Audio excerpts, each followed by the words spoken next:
अस्सलाम वालेकुम and welcome to my channel. ये वीडियो माइक्रोसॉफ्ट एक्सेल सीखने वालों के लिए बनाई गई है। एक्सेल को माइक्रोसॉफ्ट कंपनी ने डेवलप किया है। इस सॉफ्टवेयर की मदद से आप अपने डेटा या आप अपने रिकॉर्ड को तरतीब देते हैं और उसको बाद में इस्तेमाल करने के लिए सेव कर लेते हैं। इस सॉफ्टवेयर की मदद से आप अपने ज़ाती रिकॉर्ड को भी मैनेज कर सकते हैं और अगर आप अपनी दुकान चला रहे हैं तो आप अपने रिकॉर्ड को तरतीब देकर अपने पास महफूज रख सकते हैं। आज के दौर में शायद ही कोई ऐसी कंपनी होगी जो माइक्रोसॉफ्ट एक्सेल का इस्तेमाल ना करती हो। बड़ी से बड़ी कंपनीज भी अपने छोटे छोटे अखराजात से लेकर लाखों डॉलर्स के मालियाती निज़ाम को माइक्रोसॉफ्ट एक्सेल की मदद से मैनेज करते हैं। ये सॉफ्टवेयर इस कदर दिलचस्प है कि आप इसमें मामूली सी मालूमात से लेकर इंतहाई मुश्किल कैलकुलेशंस भी कर सकते हैं और अगर इसको आप मज़ीद एक्सप्लोर करेंगे तो आप देखेंगे कि एक्सेल की मदद से आप एक मुकम्मल प्रोग्राम तक बना सकते हैं। दोस्तों, मेरा नाम मोहम्मद अज़ीम है और मैं पिछले 5 से 6 साल से माइक्रोसॉफ्ट एक्सेल का इस्तेमाल कर रहा हूँ। माइक्रोसॉफ्ट एक्सेल का इस्तेमाल मैंने मुख्तलिफ डिपार्टमेंट्स की रिपोर्ट्स जनरेट करने के लिए और बनाने के लिए इस्तेमाल किया है। इस बात से आप ये अंदाज़ा लगा सकते हैं कि प्रैक्टिकल एक्सपीरियंस की बिना पर इस वीडियो के अंदर मैं आपको ऐसी चीज़ें सिखाने की कोशिश करूँगा जो आपके काम आएंगी। सबसे पहले हम माइक्रोसॉफ्ट एक्सेल की इंस्टॉलेशन के बारे में बात करेंगे और उसके बाद मैं आपको इसके इंटरफेस के बारे में बताऊँगा। इसकी होम स्क्रीन या जिसको आप इसका मेन इंटरफेस कह सकते हैं उसके बारे में आपको ओवरव्यू दूंगा। इसके मेन्यूज़, इसके बटन्स और इसके रिबन के बारे में आपको बताऊंगा और उन ऑप्शंस के बारे में बताऊंगा जो जानना बहुत ज़रूरी हैं और वो बुनियादी चीज़ें हैं। तो चलिए अपनी वीडियो का आगाज़ करते हैं। वीडियो को स्टार्ट करने से पहले आप लोगों से ये रिक्वेस्ट करूँगा कि अगर आप मेरे चैनल के ऊपर न्यू हैं तो मेरे चैनल को सब्सक्राइब कर लें और साथ ही दिए गए घंटी के निशान को भी दबा लें ताकि आपको आने वाली एक्सेल से रिलेटेड इसी तरह की मज़ीद वीडियोस मिल सकें। अगर आपके कंप्यूटर के अंदर माइक्रोसॉफ्ट एक्सेल इंस्टॉल नहीं है तो अपने कंप्यूटर की कॉन्फ़िगरेशन के मुताबिक आप इसको इंस्टॉल कर सकते हैं। इसी वीडियो की डिस्क्रिप्शन के अंदर मैं आपको ऐसी वीडियो का लिंक दूंगा जिसकी मदद से आप कोई भी सॉफ्टवेयर इंस्टॉल कर सकते हैं, उसको डाउनलोड कर सकते हैं। आपने उसी वेबसाइट के ऊपर जाना है और उसकी सर्च बार के अंदर अपने माइक्रोसॉफ्ट एक्सेल लिखना है और सर्च करना है। गो के बटन को आप क्लिक करेंगे तो आप वहाँ पे इस एक्सेल की फ़ाइल ओपन हो जाएगी। काफ़ी सारी फाइल्स होंगी तो आपका जिस सिस्टम जिस तरह का है उसके मुताबिक आप उसको डाउनलोड कर सकते हैं। एक्सेल की इंस्टॉलेशन के बाद आप अपने स्टार्ट के अंदर जाएं, अपनी विंडोज़ के स्टार्ट बटन के ऊपर जाएं, उसके ऊपर क्लिक करें और वहाँ पे सर्च करें माइक्रोसॉफ्ट एक्सेल या आप सिर्फ एक्सेल लिखकर भी टाइप कर सकते हैं और एक्सेल का आइकन आपको नज़र आएगा। उसकी फ़ाइल के ऊपर आप क्लिक करें या ओपन के ऊपर आप क्लिक करेंगे तो आपका जो एक्सेल है वो लॉन्च होना स्टार्ट हो जाएगा। जैसे ही एक्सेल ओपन होता है तो आप इस तरह की स्क्रीन अपने कंप्यूटर के ऊपर देखेंगे। मैं चूँकि इसका लेटेस्ट वर्जन यूज़ कर रहा हूँ तो हो सकता है आपके सामने जो स्क्रीन ओपन हो वो इस तरह की ना हो। जैसी भी स्क्रीन हो आपने घबराना नहीं है, आपको इसी तरह से मिलते जुलते ऑप्शंस नज़र आएंगे। इस स्क्रीन के ऊपर आप देखते हैं कि सबसे पहले होम का बटन है इसकी लेफ़्ट साइड के ऊपर। आप देख सकते हैं कि ये क्लिक्ड है, मतलब ये ओपन हुआ है और इसके अंदर आपको न्यू का एक बटन नज़र आ रहा होगा। ड्रॉप डाउन मेन्यू का आइकन इसके साथ बना हुआ है। आप इसको देखते हैं कि इसके अंदर ब्लैंक वर्कबुक है, मतलब एक बिल्कुल खाली वर्कबुक आपके सामने ओपन होगी। इससे आगे आपको एक्सेल के बने हुए कुछ टेम्पलेट्स नज़र आ रहे होंगे जैसे कि टेक अ टूर है। अगर आप इसके ऊपर क्लिक करेंगे तो आपको एक्सेल की कुछ ऐसी चीज़ें नज़र आएंगी जिसमें वो आपको बताएंगे कि अगर आप बिल्कुल न्यू हैं तो किस तरह आप एक्सेल का इस्तेमाल कर सकते हैं। साथ ही आप मुख्तलिफ इसके टेम्पलेट्स को देख रहे होंगे जिनमें क्या होता है कि आप एक्सेल की बनी बनाई फाइल्स होती हैं, उसमें प्रोग्राम और पूरा एक सिस्टम बना होता है जिसको आप यूज़ करते हुए उसके साथ आप छेड़छाड़ कर सकते हैं और उसको मॉडिफाई कर सकते हैं और आप अंडरस्टैंड कर सकते हैं कि एक्सेल में किस तरह कोई भी प्रोग्राम बनाया जाता है, कोई भी रिपोर्ट जनरेट की जाती है और जिस किस्म का भी आपका प्रोग्राम आपने बनाना होता है उससे रिलेटेड आपको टेम्पलेट्स यहाँ पे मिल सकते हैं। इसके साथ आप नीचे रीसेंट का एक ऑप्शन देख रहे होंगे, एक बटन है। इसके ऊपर हम देख रहे हैं कि जो मैंने पहले रिपोर्टें बनाई हुई हैं या जो मेरे प्रोग्राम हैं वो यहाँ पे मुझे नज़र आ रहे हैं। क्योंकि मैं इन पे काम करता रहता हूँ तो यहाँ पे मेरी कुछ फाइल्स ओपन है और हो सकता है आपका सॉफ्टवेयर जब फर्स्ट टाइम इंस्टॉल हो तो इस तरह की रिपोर्ट्स आपको नज़र ना आए। ये वो रिपोर्ट्स हैं जिनके ऊपर मैं रिसेंटली काम करता रहा हूँ। इसके अलावा यहाँ पे पिंड का एक ऑप्शन है। इसके ऊपर आप क्लिक करें तो ऐसी रिपोर्ट्स जिनको आपने पिन किया हुआ होगा या जिनको आपने बाद में अपने लिए सेव किया होगा वो आपको यहाँ पे नज़र आएंगी। और राइट साइड के ऊपर आप यहाँ पे मोर वर्कबुक का ऑप्शन देख रहे हैं। इसके ऊपर क्लिक करने से आप अपनी डिफरेंट जो वर्कबुक्स हैं आप उनको देख पाएंगे। खैर अगर आप बिल्कुल ही न्यू हैं तो आप इन चीज़ों के साथ छेड़छाड़ ना करें, तो सिर्फ समझाने के लिए मैं आपको ये चीज़ें दिखा रहा हूँ। और होम बटन के साथ ही लेफ़्ट साइड के ऊपर यहाँ पे नीचे न्यू का ऑप्शन है। अगर आप न्यू के ऊपर क्लिक करते हैं तो सेम उसी तरह का एक डिफरेंट इंटरफेस आप देखेंगे जिसके अंदर आपको उसी तरह से मिलती जुलती रिपोर्ट्स और फाइल्स नज़र आएंगी। यहाँ पे सबसे पहले आपको न्यू ब्लैंक वर्कबुक का ऑप्शन नज़र आ रहा है, तो सबसे पहले आपने इसी के ऊपर क्लिक करना है। साथ ही आप अगर देखें तो सर्च फॉर ऑनलाइन टेम्पलेट्स, यहाँ पे आप कुछ भी टाइप करके कोई भी रिपोर्ट आप ऑनलाइन जो है देख सकते हैं, जिसको आप डाउनलोड करके इस्तेमाल कर सकते हैं। और साथ ही आपको सजेस्टेड सर्चेज़ हैं, जैसे कि बिज़नेस से रिलेटेड अगर आपने फाइल्स बनानी है या फिर पर्सनल या फिर प्लानर एंड ट्रैकर्स के हवाले से आपको रिपोर्ट्स जनरेट करनी है, तो यहाँ पे आप उसी तरह से रिलेटेड तो यहाँ पे आप उसी तरह कोई भी टेम्पलेट ऑनलाइन देख सकते हैं, सर्च कर सकते हैं।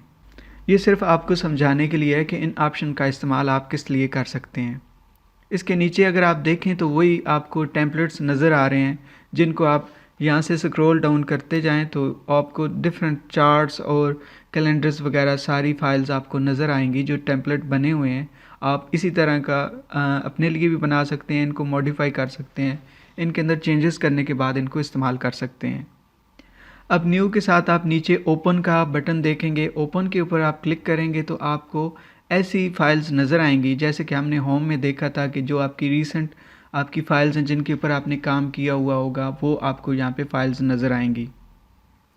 इसके साथ आप वन ड्राइव का ऑप्शन देख सकते हैं अपनी लेफ़्ट साइड के ऊपर, जहाँ पे वन ड्राइव लिखा हुआ है। इसके अंदर आपकी ऑनलाइन जो आप फाइल्स सेव करते हैं ये आपके कंप्यूटर में भी होती हैं, और आपकी ऑनलाइन जो वन ड्राइव है उसको आप कहीं भी इस्तेमाल कर सकते हैं। अगर आपका कंप्यूटर कहीं गुम हो जाता है या फिर आपका कंप्यूटर क्रैश हो जाता है, उसमें कोई मसला आ जाता है, तो आप अपनी फ़ाइल्स को बाद में यूज़ कर सकते हैं, आपकी फ़ाइल्स इसमें सेव रहेंगी।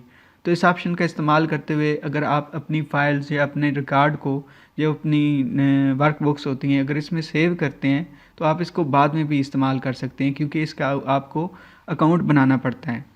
अकाउंट बनाने के बाद आप ऑनलाइन इन वन ड्राइव को इस्तेमाल करते हैं और अपनी फ़ाइल्स को एक्सेस कर सकते हैं। मौजूदा दौर के अंदर मैं आपसे यही कहूँगा कि अगर आप काम कर रहे हैं तो अपनी फ़ाइल्स को ऑनलाइन ही सेव रखें, ताकि आपका कंप्यूटर क्रैश होने की सूरत में या अगर आपके कंप्यूटर के अंदर कोई ख़राबी आ जाती है, आप उसको दोबारा इस्तेमाल नहीं कर पा सकते, तो ऐसा हो सकता है कि आप वन ड्राइव के ऊपर जाएँ, लॉग इन करें और अपनी उन्हीं फ़ाइल्स को दोबारा आप एक्सेस कर सकते हैं। उससे नीचे आपको दिस पीसी का ऑप्शन नज़र आ रहा होगा। इसके अंदर आप मुख्तलिफ़ जो ड्राइव्स हैं, आपकी डी ड्राइव है, ई ड्राइव है, एफ़ ड्राइव है, उसके अंदर आपने जहाँ पे अपनी फ़ाइल्स को सेव करना होगा, यहाँ से अगर आपकी कोई फ़ाइल सेव्ड हैं तो आप उनको एक्सेस करके ओपन कर सकते हैं और उनके अंदर काम कर सकते हैं। और साथ ही आप यहाँ पे नीचे ऐड ए प्लेस है, उसके ऊपर अगर आप क्लिक करते हैं तो वहाँ पे भी आपको जो ऐसी ड्राइव्स आपको नज़र आएंगी जो ऑनलाइन होती हैं, जैसे कि वन ड्राइव फॉर बिज़नेस भी है और वन ड्राइव जो आपकी पर्सनल इस्तेमाल के लिए होती है वो भी आप अकाउंट आपको मिल जाता है। अगर आप वन ड्राइव को सिलेक्ट करते हैं, इसके अंदर अकाउंट अपना बनाते हैं, तो क्या होगा कि आप लॉग इन करने के बाद पहले तो आपको अकाउंट बनाना पड़ता है, और लॉग इन करने के बाद आप अपनी जो फाइल्स हैं इस जगह के ऊपर सेव कर रहे होते हैं। तो आप जैसे ही अपनी किसी फ़ाइल को सेव करना चाह रहे हो, आप ओपन में जाएं और यहाँ पे आप अपनी एक स्पेस को सिलेक्ट करें और वहाँ पे अपनी फ़ाइल्स को सेव करते जाएं, ताकि आप ऑनलाइन इनको बाद में इस्तेमाल कर सकें। इसके साथ ही आप ब्राउज़ का ऑप्शन देखते हैं। ब्राउज़ का मतलब है कि आप इसके ऊपर जब जैसे ही क्लिक करेंगे तो आप अपने कंप्यूटर के अंदर नेविगेट करते हुए आपके सामने एक स्क्रीन शो होगी, जिसके अंदर आप देखेंगे कि किसी भी जगह पे जहाँ पे आपने अपना डॉक्यूमेंट सेव किया होगा आप उसके अंदर जाएं नेविगेट करते हुए, और वहाँ से अपनी फ़ाइल को जाएं और क्लिक करें और उसको ओपन कर सकते हैं। ये ऑप्शन उस सूरत में आपको काम आएगा अगर आपने ऑलरेडी कोई फ़ाइल सेव की हुई है अपने कंप्यूटर के किसी ड्राइव के अंदर या किसी फ़ोल्डर के अंदर, तो यहाँ से आप ब्राउज़ करके उस फ़ोल्डर में जाएं, उस फाइल के ऊपर क्लिक करें और अपनी फ़ाइल को ओपन करके इस्तेमाल कर सकते हैं और उसके साथ आप काम कर सकते हैं। सेलेक्ट करने के बाद आप ओपन के बटन के ऊपर क्लिक करते हैं और ओपन करने के बाद आप उस फाइल के ऊपर चले जाएंगे एक्सेल के अंदर, वो ओपन हो जाएगी और आप उसको एडिट कर सकते हैं। मैं इसको कैंसिल करूँगा क्योंकि मैं अभी इसको सिर्फ आपको समझाने के लिए ये चीज़ें सारी समझा रहा हूँ। अगर आप इसी स्क्रीन के ऊपर लेफ़्ट साइड के ऊपर देखें नीचे, तो अकाउंट का आपको बटन नज़र आ रहा है। जैसे ही आप इस बटन के ऊपर क्लिक करेंगे तो आपको अपने अकाउंट से रिलेटेड डिटेल यहाँ पे नज़र आएगी। सबसे ऊपर मैनेज सेटिंग है। अगर आप बिल्कुल न्यू हैं तो आप इन चीज़ों के साथ छेड़छाड़ ना करें। नीचे आपको ऑफिस थीम नज़र आ रहा होगा। यहाँ पे क्या है कि आप अपना जो थीम है इसका थीम चेंज कर सकते हैं, इसका कलरफुल थीम रख सकते हैं या फिर डार्क ग्रे, या फिर आप इसके वाइट वाइट थीम को कर सकते हैं क्लिक, या फिर जो सिस्टम की सेटिंग है उसके मुताबिक आप अपना थीम सेलेक्ट कर सकते हैं। मैं इसको जो है अभी इसी के ऊपर रहने दूंगा जो कि इसका मौजूद है, पहले से सिलेक्टेड है। फिर आपको ऑफिस जो आपकी प्रोडक्ट इन्फॉर्मेशन है वो नज़र आ रही होगी कि आपकी जो प्रोडक्ट है वो एक्टिवेट है या एक्टिवेट नहीं है। ये तो था जो मैं एक्सेल यूज़ कर रहा हूँ। अगर आपके पास कोई और एक्सेल है, जैसे कि कोई पुराना वर्जन आप यूज़ कर रहे हैं या इससे लेटेस्ट यूज़ कर रहे हैं, तो शायद इसी तरह से मिलते जुलते जो ऑप्शंस आपको नज़र आ रहे होंगे, लेकिन उनकी सेटिंग और उनकी जो प्लेसमेंट है वो थोड़ी सी अलग होगी। तो बिल्कुल भी आपने घबराना नहीं है, ये इसी तरह की चीज़ें हैं जो आपको मैंने समझाई हैं, इसी से मिलते जुलते रिलेटेड आपको ऑप्शंस वहाँ पे नज़र आ रहे होंगे। तो क्या करते हैं, हम अपने होम टैब के अंदर जाते हैं और मैं आपको बताऊंगा, हम बिल्कुल न्यू से स्टार्ट कर रहे हैं तो हम एक ब्लैंक वर्कबुक को ओपन करेंगे और उसके ऊपर हम काम करेंगे। आपने होम टैब के ऊपर जाना है कि जिस तरह की स्क्रीन आपको नज़र आ रही है वहाँ पे आपको एक ब्लैंक वर्कबुक का ऑप्शन नज़र आ रहा होगा, जहाँ पे न्यू के अंदर या फिर होम के अंदर, वहाँ पे आप उसको डबल क्लिक करेंगे तो आपका जो माइक्रोसॉफ्ट ऑफिस की मेन माइक्रोसॉफ्ट एक्सेल की जो मेन स्क्रीन है वो आपको नज़र आएगी। ये माइक्रोसॉफ्ट एक्सेल का मेन इंटरफेस है। यहाँ पे आपको डिफरेंट ऑप्शंस, डिफरेंट चीज़ें नज़र आ रही होंगी, लेकिन आपने घबराना नहीं है, हम इनके बारे में आगे जाके साथ साथ सीखेंगे, आपको मुकम्मल तौर पे इसके बारे में बताऊँगा। जैसे माइक्रोसॉफ्ट एक्सेल की बुक आप ओपन करेंगे या फाइल ओपन करेंगे तो जो मेन्यू आपको नज़र आएगा सिलेक्टेड, वो होम होगा। माइक्रोसॉफ्ट एक्सेल के अंदर मेन्यूज़ को रिबन कहा जाता है। जैसे कि ये आप होम रिबन देख रहे हैं, इसके साथ आप फाइल रिबन को देखेंगे और फाइल को जैसे क्लिक करेंगे तो आपको वही ऑप्शंस नज़र आएंगे जिसको हम पहले डिस्कस कर चुके हैं। फिर आपको इंसर्ट रिबन नज़र आता है, इसके अंदर इसके डिफरेंट ऑप्शंस हैं, इसकी डिफरेंट चीज़ें हैं जिनको आगे जाके हम जिनके ऊपर काम करेंगे। इसके साथ ही आपको पेज लेआउट नज़र आएगा, इसके डिफरेंट ऑप्शंस हैं, डिफरेंट फीचर्स हैं जिनके बारे में हम मज़ीद आगे जाके बात करेंगे। इसी तरह आप यहाँ पे फार्मूला, डेटा, रिव्यू, व्यू और हेल्प से रिलेटेड आपको रिबन नज़र आ रहे होंगे जिनके डिफरेंट फंक्शनैलिटी है और डिफरेंट काम है इनके। हम क्या करेंगे कि सबसे पहले अपने होम रिबन के अंदर जाएंगे या होम मेन्यू बार के अंदर जाएंगे और इसको एक्सप्लोर करने की कोशिश करेंगे और सीखने की कोशिश करेंगे कि इसके ऑप्शन कौन से हैं और इनको हम किस तरह इस्तेमाल कर सकते हैं। अगर आप गौर करें तो आपको होम रिबन के अंदर डिफरेंट फंक्शंस के डिफरेंट सेक्शंस नज़र आएंगे। जैसे कि सबसे पहला आप लेफ़्ट साइड के ऊपर देखें तो क्लिपबोर्ड का एक सेक्शन आपको नज़र आ रहा है जिसके अंदर मुख्तलिफ ऑप्शंस हैं, जिसके अंदर आपको पेस्ट के ऑप्शन नज़र आएंगे। पेस्ट के अंदर बहुत सी ऐसी जो आप चीज़ें हैं पेस्ट करते हैं उससे रिलेटेड ऑप्शन है। फिर कट और कॉपी और फॉर्मेट पेंटर का ऑप्शन आपको नज़र आ रहा है। इसी तरह अगला सेक्शन जो है वो आप देख सकते हैं कि फ़ॉन्ट का है। अब फ़ॉन्ट में आपको फ़ॉन्ट से रिलेटेड आपको डिफरेंट चीज़ें नज़र आ रही हैं और अगर आप गौर करें तो यहाँ पे नीचे एक छोटा सा एरो का निशान बना हुआ है और उसके ऊपर अगर आप अपने माउस को लेकर जाएंगे, उसके ऊपर हवर ओवर करेंगे तो आप देखेंगे कि एक छोटी सी स्क्रीन ओपन हो जाएगी जिसके अंदर आपको वो उसकी डिटेल बता रहा है कि इसके अंदर आप कौन कौन सी चीज़ें कर सकते हैं। जैसा कि आप इस स्क्रीन के अंदर देख सकते हैं कि आपको ये साथ साथ समझा भी रहा है। इसी तरह अगर आप फ़ॉन्ट सेक्शन के अंदर जाते हैं, फ़ॉन्ट ऑप्शन के साथ ही आप इसके जो ड्रॉप डाउन आइकन के ऊपर क्लिक करते हैं, ये जो छोटा सा आइकन बना हुआ है, तो इसी तरह उससे रिलेटेड आपको चीज़ें और इन्फॉर्मेशन बताएगा जिनसे इजी हो जाता है कि आप इस फंक्शन से क्या कर सकते हैं।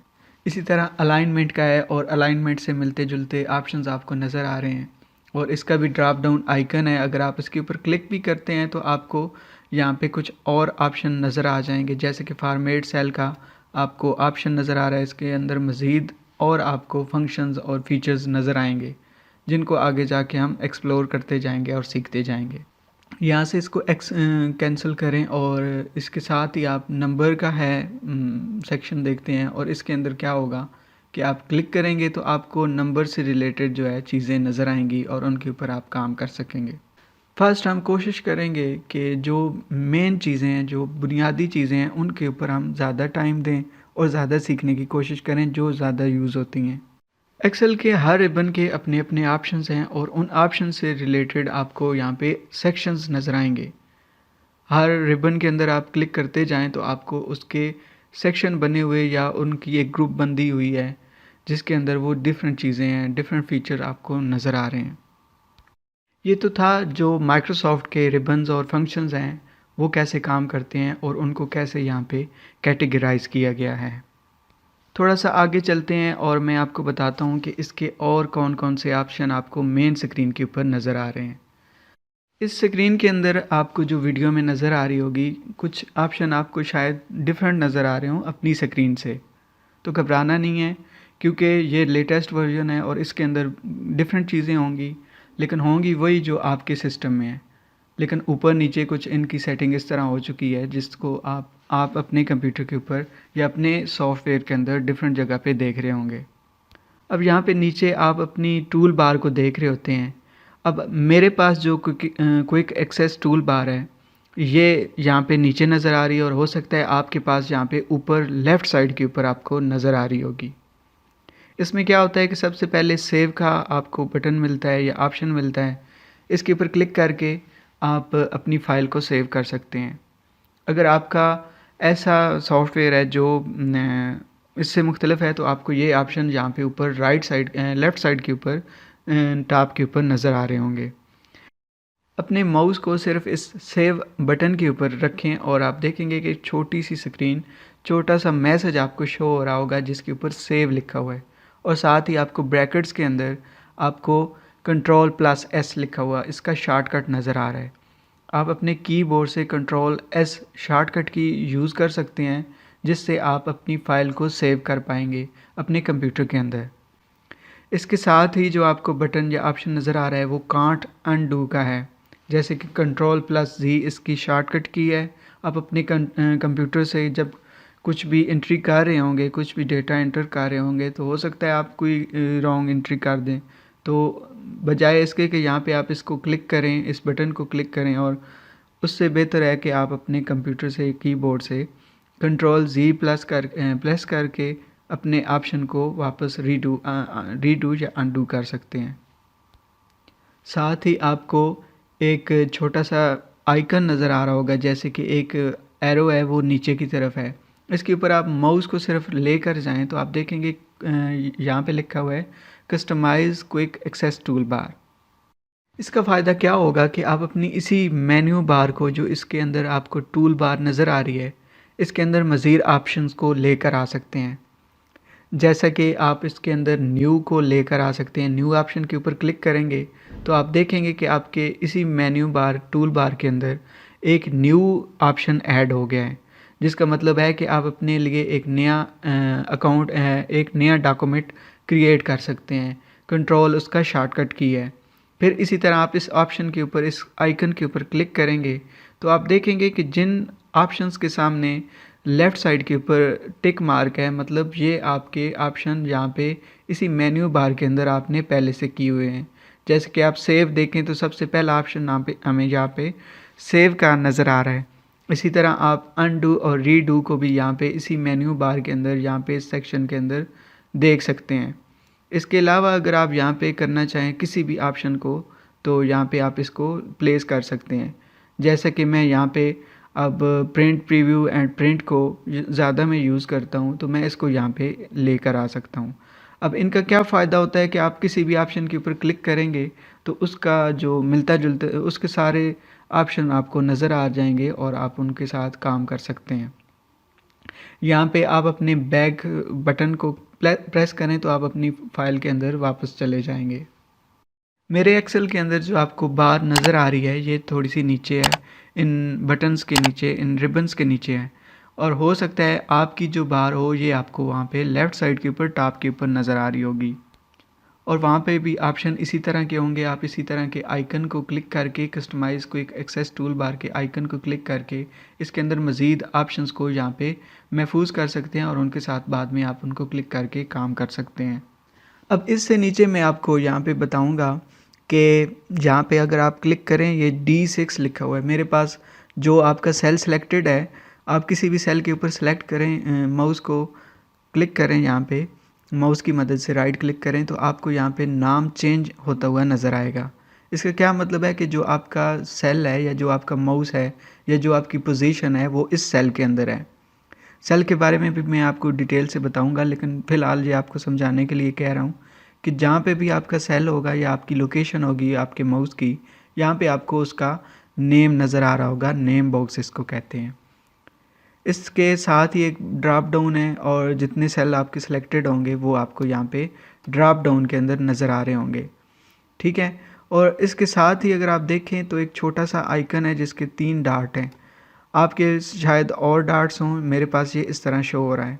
अब यहाँ पे क्या होता है कि अगर आपकी ये जो नेम बार है या नेम बॉक्स है, इसको आप छोटा बड़ा करना चाहें तो इसको आप क्लिक करके अपने माउस की मदद से राइट लेफ़्ट करेंगे तो आपका ये जो नेम बॉक्स है ये आप छोटा बड़ा होते हुए देख पाएंगे। इससे आगे आप देखें तो आपको एक क्रॉस का आइकन, एक टिक मार्क का आइकन और एक इंसर्ट फंक्शन का आइकन नज़र आ रहा होगा। इसका क्या मतलब है कि जब आप किसी भी सेल के अंदर कुछ भी टाइप कर रहे होंगे तो आपने यहाँ पे इसको अगर कैंसिल करना है, अगर आप चाहते हैं कि जो मैंने टेक्स्ट लिखा है इसको मैं ख़त्म करूँ और ये इस सेल के अंदर ना लिखा हुआ हो, तो यहाँ पे आप इस कैंसिल के या क्रॉस के आइकन को क्लिक करके उसको कैंसिल कर सकते हैं। और अगर आप यहाँ पे कुछ भी टाइप करते हैं और आप चाहते हैं कि ये इसी तरह लिखा रहे तो यहाँ पे आप इसको एंटर भी प्रेस कर सकते हैं अपने माउस से और यहाँ पे आप इसके टिक मार्क के ऊपर क्लिक करके इसको यहाँ पे लिख सकते हैं। इसके साथ जो FX आपको नज़र आ रहा है इसके ऊपर आप क्लिक करेंगे तो आप यहाँ पे कोई भी फार्मूला ऐड कर सकते हैं। आपको इक्वल का साइन यहाँ पे अपने सेल के अंदर नज़र आएगा और आप जो भी कैलकुलेशन करना चाहते हो, सम करना चाहते हो, एवरेज, एफ, जो भी आपका फंक्शन है वो आप यहाँ पे ऐड कर सकते हैं। और अगर आप इसको कैंसिल करना चाहते हैं तो अपने कीबोर्ड से आप एस्केप बटन को भी प्रेस कर सकते हैं या फिर आप यहाँ पे क्रॉस का जो आइकन आपको नज़र आ रहा है इसके ऊपर क्लिक करके भी इसको कैंसिल कर सकते हैं या एस्केप कर सकते हैं। अब हम अपने सॉफ्टवेयर के अंदर थोड़ा सा आगे बढ़ेंगे जो कि इसका बहुत ही इम्पोर्टेंट पार्ट होगा। ये समझने में थोड़ा कॉम्प्लिकेटेड है लेकिन ये बहुत ही आसान है। सिर्फ आपने इनको समझना है कि ये कौन सी चीज़ें हैं और किस तरह हमने इनके साथ काम करना है। अगर आप अपने माउस को यहाँ पे अपने लेफ़्ट साइड के ऊपर, जैसे ही आपका नेम बॉक्स है इसके नीचे आप सबसे पहला जो सेल है या जो आपको सबसे पहली रेक्टेंगल या इसको आप कह सकते हैं कि आपका ये आइकन जो है एक तिकोन सी बनी हुई है, इसके ऊपर आप अपने माउस को लेके जाएंगे तो आपको क्या लगेगा कि अपने माउस को आप माउस का जो बटन है वो प्लस में कन्वर्ट हो जाएगा।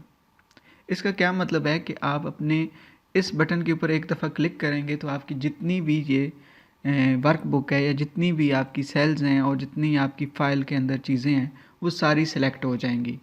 इनको डी सिलेक्ट करने के लिए सिंपली आप कहीं भी अपने माउस को लेके जाएं और किसी भी सेल के ऊपर क्लिक करें तो आपकी जो फ़ाइल सिलेक्टेड है वो डी सिलेक्ट हो जाएगी। अब अगर आगे जाएं और आप इसी रो के अंदर देखें तो ABCD इस तरह की आपको इंग्लिश लिखी हुई नज़र आएगी। असल में ये इसके कॉलम्स हैं। किसी भी आप ए बटन के ऊपर जाएं, ये जो आपको नज़र आ रहे हैं ये जो रूलर या इसको आप ये कह सकते हैं कि ये इनके कॉलम के नेम होते हैं। आप अपने माउस को इनके ऊपर लेकर जाएं तो आपको एक नीचे की तरफ एरो का निशान नज़र आएगा। जैसे ही आपको ऐसा एरो नज़र आए आप उसके ऊपर क्लिक करेंगे तो आपका जो पूरा कॉलम है ये आपका सिलेक्ट हो जाएगा। अब आपने यहाँ पे ये चीज़ जहन में रखनी है कि जो ABCD है ये आपके कॉलम्स हैं जो आपको ऊपर से नीचे नज़र आ रहे हैं। जो सेल्स की लाइन नज़र आ रही है ऊपर से नीचे, ये आपके कॉलम हैं।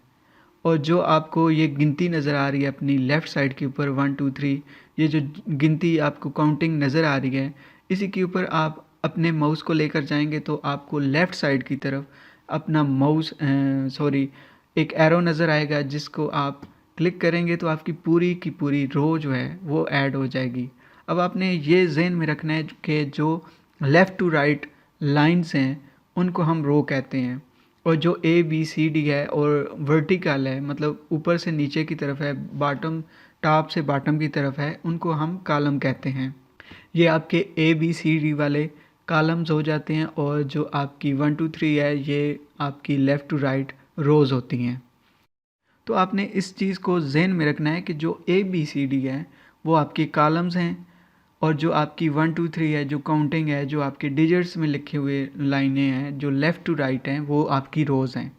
अगर आपको कोई कहता है कि आप पूरे एक कॉलम को सिलेक्ट करें या 2 कॉलम्स को सिलेक्ट करें, तो आपने क्या करना है, अपने माउस को इस ए बी सी या डी जिसके ऊपर भी आप लेकर जाना चाहते हैं, किसी भी एक इस ए बी सी डी के नेम के ऊपर अपने माउस को लेके जाएं, और माउस जैसे ही आपके इसके ऊपर आए और आप इस तरह का एक डाउन की तरफ एरो देखें तो उसके ऊपर क्लिक कर दें।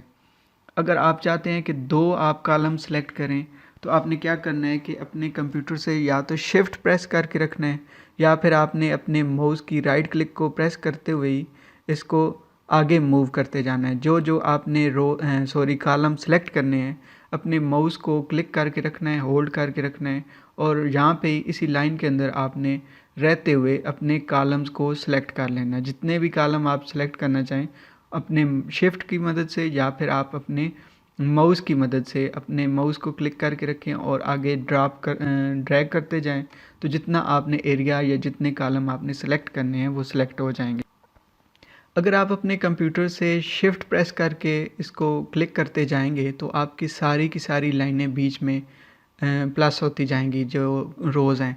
फॉर एग्ज़ाम्पल यहाँ पे मैं इस आइकन के ऊपर हूँ, इस मतलब अपने कॉलम के ऊपर हूँ, और अपने कंप्यूटर से मैं शिफ्ट को प्रेस करके रखूँगा और आगे जिस कॉलम के अंदर मैंने सेलेक्ट करना है उसके ऊपर जाऊँगा।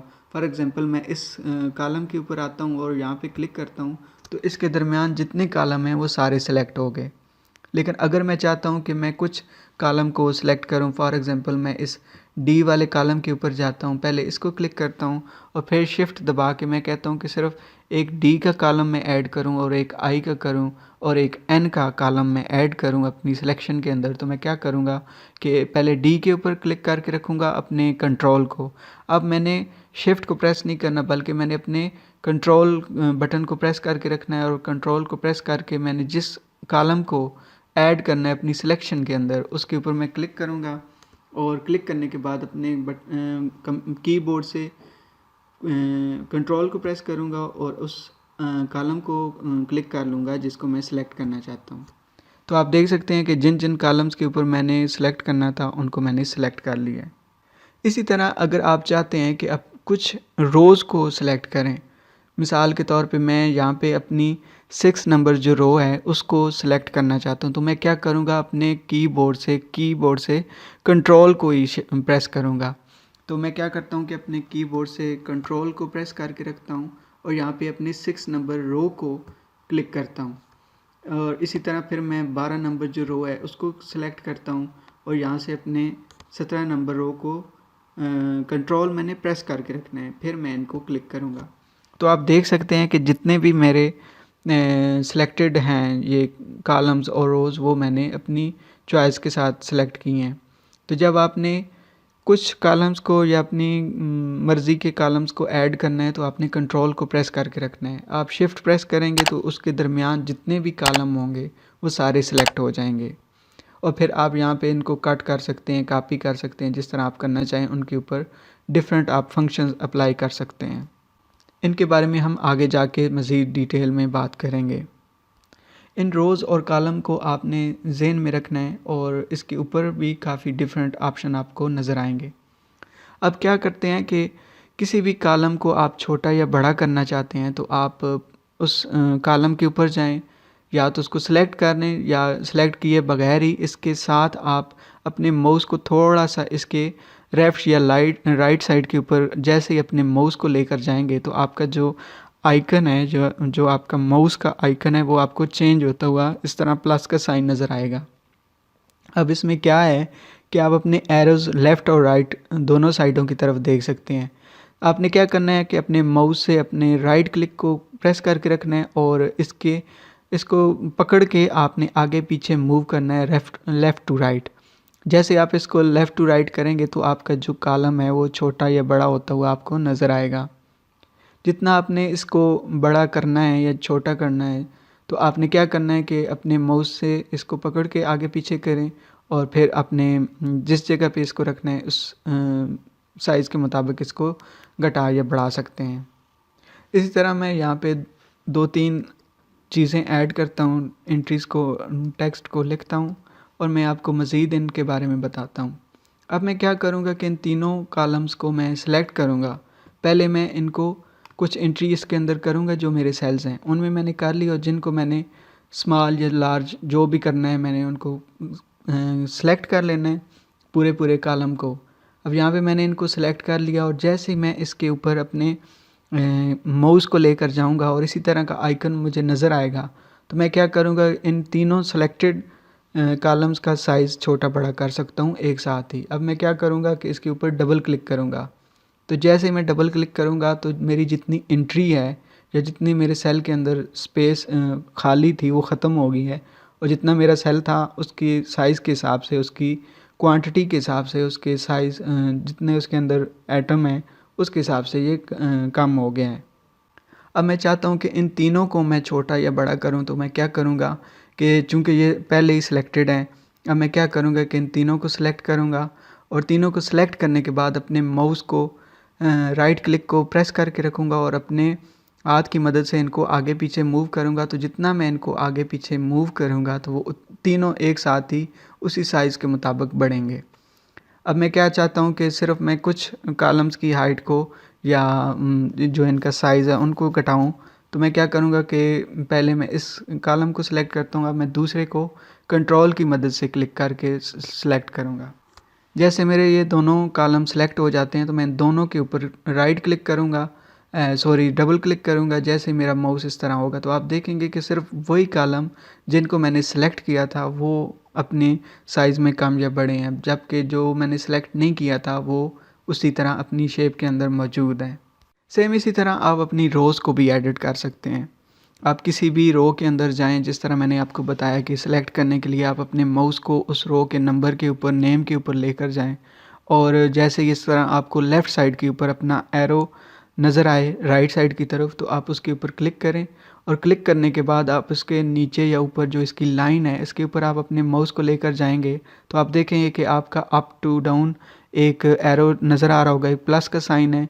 आप उसके दरमियान जो उसकी स्पेस है उसको अपने माउस की मदद से माउस को होल्ड करके रखें जो उसकी राइट क्लिक है और उसको ऊपर नीचे जैसे करेंगे तो आप देखेंगे कि आपके जो रो है उसकी आपको हाइट छोटी या बड़ी होती हुई नज़र आएगी। इसी तरह अगर आप चाहते हैं कि 1 से 2 रोज़ को आप सेलेक्ट करें और उनकी हाइट्स को आप इसी तरह छोटा बड़ा करें तो इसी तरह आप उनको क्लिक करें और अपने माउस की मदद से ऊपर नीचे या जिस तरह आप करना चाहते हैं कर लें तो आपका जो रो का साइज़ है या हाइट है वो आपको बढ़ती हुई या कम होती हुई नज़र आएगी। और अगर आप कुछ रोज़ को सिलेक्ट करना चाहते हैं तो जिस तरह मैंने आपको कॉलम मुख्तलिफ सेलेक्ट करके उनके ऊपर डबल क्लिक करके भी आप इनकी जो लाइनें हैं इनके ऊपर आप डबल क्लिक करेंगे तो आपका जितना कॉलम की हाइट होगी या उसका जो साइज़ होगा जो उसके अंदर फिगर लिखा हुआ है उसके मुताबिक वो चेंज हो जाएगी। अब किसी भी रो के ऊपर जो इसका ये लाइन बनी हुई है उसके ऊपर डबल क्लिक करेंगे तो जो उसकी डिफ़ॉल्ट हाइट या साइज़ होगा उसके मुताबिक वो स्क्वीज़ हो जाएगी, वो कम हो जाएगी। अब फ़र्ज़ करें कि आप पूरी इस रो का कलर चेंज करना चाहते हैं तो यहाँ पे आप इसको पहले सेलेक्ट करेंगे। उसको सेलेक्ट करने के बाद आप अपने यहाँ पे जो ये आपको फिल कलर नज़र आ रहा है इसके ऊपर आप जाएँ, कोई भी ये ड्रॉप डाउन आइकन बना हुआ है और उसके अंदर जो भी आपने कलर इसका रखना हो उसके ऊपर आप जैसे माउस को लेकर जाएंगे तो आप उसके प्रीव्यू को देख सकते हैं, नीचे उसका कलर चेंज होता हुआ आपको नज़र आएगा। किसी भी एक कलर के ऊपर क्लिक करें तो आपका जो कलर है पूरी रो का चेंज हो जाएगा। इसी तरह आप कॉलम का चेंज करना चाहते हैं तो कॉलम को सिलेक्ट करें पहले पूरे को और सिलेक्ट करने के बाद यहाँ से आप अपना कलर चेंज कर सकते हैं।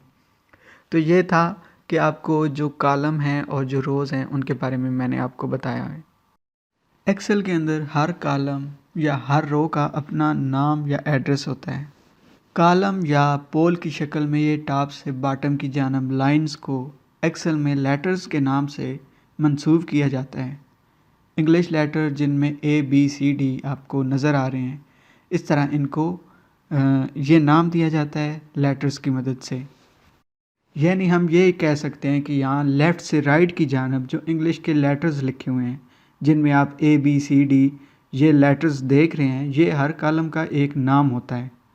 जो भी ए है वो समझें कि कॉलम ए का नाम है, और इसी तरह जो आपको बी नज़र आ रहा है ये पूरे बी कॉलम का नाम है जो इसके ऊपर लिखा हुआ आपको नज़र आ रहा है।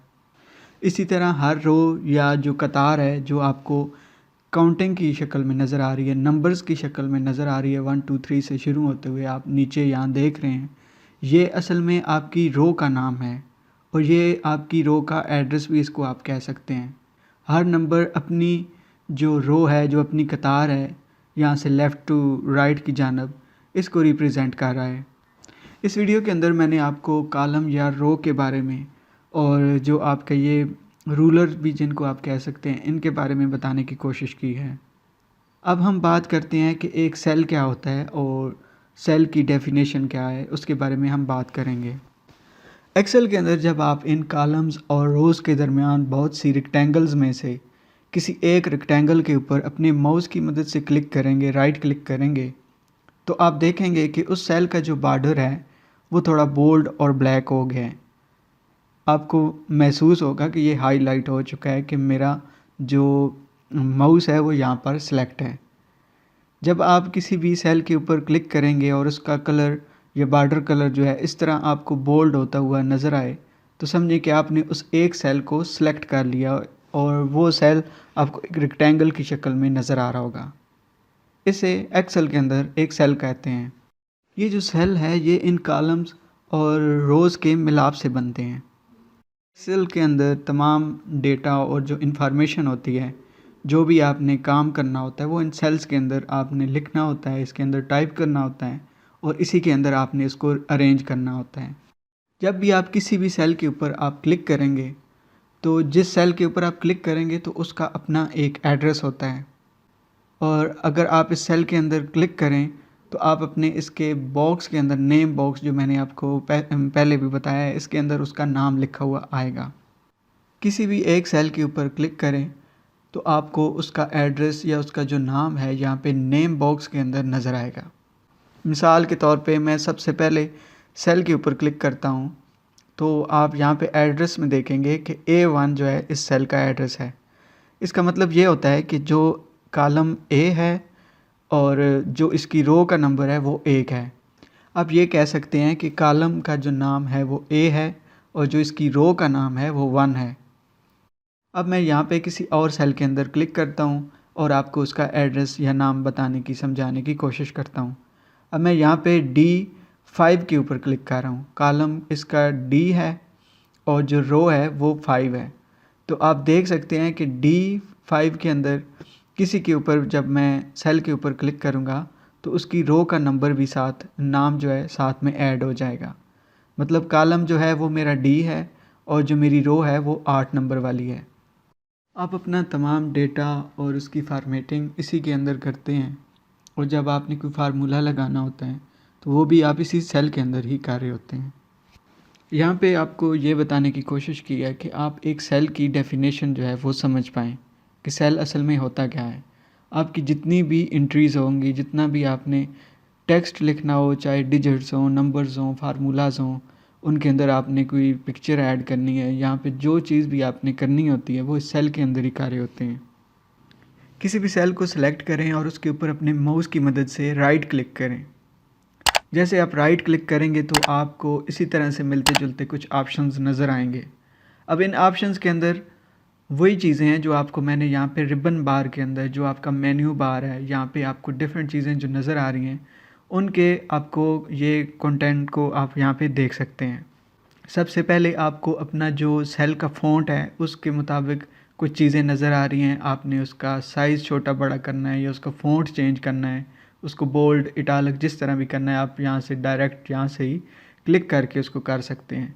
और थोड़ा सा नीचे आएँ, जो नीचे जो एक आपको यहाँ पे बार नज़र आ रही है ऑप्शंस की, इसमें कट, कॉपी, पेस्ट वगैरह के ऑप्शंस आपको नज़र आ रहे हैं, जैसे कि यहाँ पे आपको क्लिप बोर्ड के अंदर ये ऑप्शंस नज़र आ रहे हैं।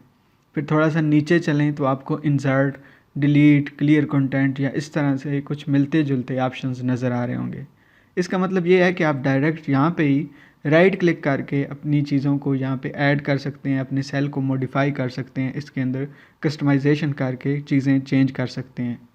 किसी भी सेल का साइज़ छोटा बड़ा करने के लिए आपने क्या करना है कि कोई सा एक सेल सेलेक्ट करें और जो उसकी रो होगी उसके साइड पे आप जैसे ही इसकी जो लाइन एंड वाली लाइन है इसके ऊपर अपने माउस को लेके जाएंगे तो इस तरह आपका जो माउस है वो आपको लेफ़्ट टू राइट एरोज़ की मदद से नज़र आ रहा होगा और उसके दरमियान एक लाइन होगी जिसको आपने क्लिक करना है और क्लिक करके अपने माउस की मदद से राइट टू लेफ़्ट मूव करना है तो आपका जो सेल है वो छोटा या बड़ा होगा, उसका साइज़ इंक्रीज़ या डिक्रीज़ होगा। इसी तरह अगर आपने इसकी जो हाइट है वो आपने ऊपर नीचे करनी है तो आप अपने जो इसका रो है, फॉर एग्ज़ाम्पल ये मेरा सेल एक सेलेक्ट है और इसकी जो रो है यहाँ पे आप देख सकेंगे कि उसकी रो का जो नंबर है वो भी थोड़ा सा हाईलाइट हो चुका है, थोड़ा सा आपको उसका कलर ग्रे कलर में नज़र आ रहा होगा। यहाँ पे अपने माउस को लेके जाएं और जैसे ही आप अपने माउस को इसके जो बॉटम जो इसकी लाइन ख़त्म हो रही है इसके सेल के, इसके जो बॉक्स के नीचे लाइन है उसके ऊपर अपने माउस को लेके जाएंगे तो आपका जो माउस का आइकन है वो आप देखेंगे कि टॉप टू बॉटम एरोज़ की शक्ल में चेंज हो जाएगा और उसके दरमियान में एक लाइन होगी। सेम इसी को भी जैसे ये आइकन आपका यहाँ पर आ जाए अपने माउस के राइट क्लिक से लेफ़्ट क्लिक से इसको आप ऊपर की या नीचे की तरफ मूव करेंगे तो इसकी जो हाइट है वो आपको चेंज होती हुई नज़र आएगी। यहाँ पे आपको एक छोटा सा बॉक्स भी नज़र आ रहा होगा जिसमें आप देख सकते हैं कि जो इसकी हाइट है वो चेंज होती हुई आपको इसको डिजिट्स भी नज़र आ रहे हैं और इसके जो पिक्सल्स हैं वो भी आपको नज़र आ रहे हैं। अब आप देख सकते हैं कि जो मेरे सेल का साइज़ है वो हाइट और विड्थ भी उसकी इंक्रीज़ हो चुकी है। ऐसा करने से क्या होता है कि आपका जो पूरा कॉलम है या जो पूरी रो है उसका साइज़ इंक्रीज़ हो जाएगा या डिक्रीज़ हो जाएगा। तो आप चाहते हैं कि आपका जो साइज़ है वो पहले जैसे साइज़ में एक्चुअल उसी हाइट के मुताबिक आ जाए। तो जैसे ही आप अपने किसी भी रो या सेल के ऊपर जाएंगे, रो के ऊपर जाएंगे तो आप अपने माउस को नीचे जो इसका बॉर्डर आपको नज़र आ रहा है उसके ऊपर रखेंगे ऐसे, तो उसको डबल क्लिक करना है जैसे आपको ये आइकन नज़र आए। डबल क्लिक करेंगे तो जो उसकी डिफ़ॉल्ट हाइट और विड्थ है वो उसके अंदर कन्वर्ट हो जाएगा, अपने पिछले साइज़ के अंदर चला जाएगा।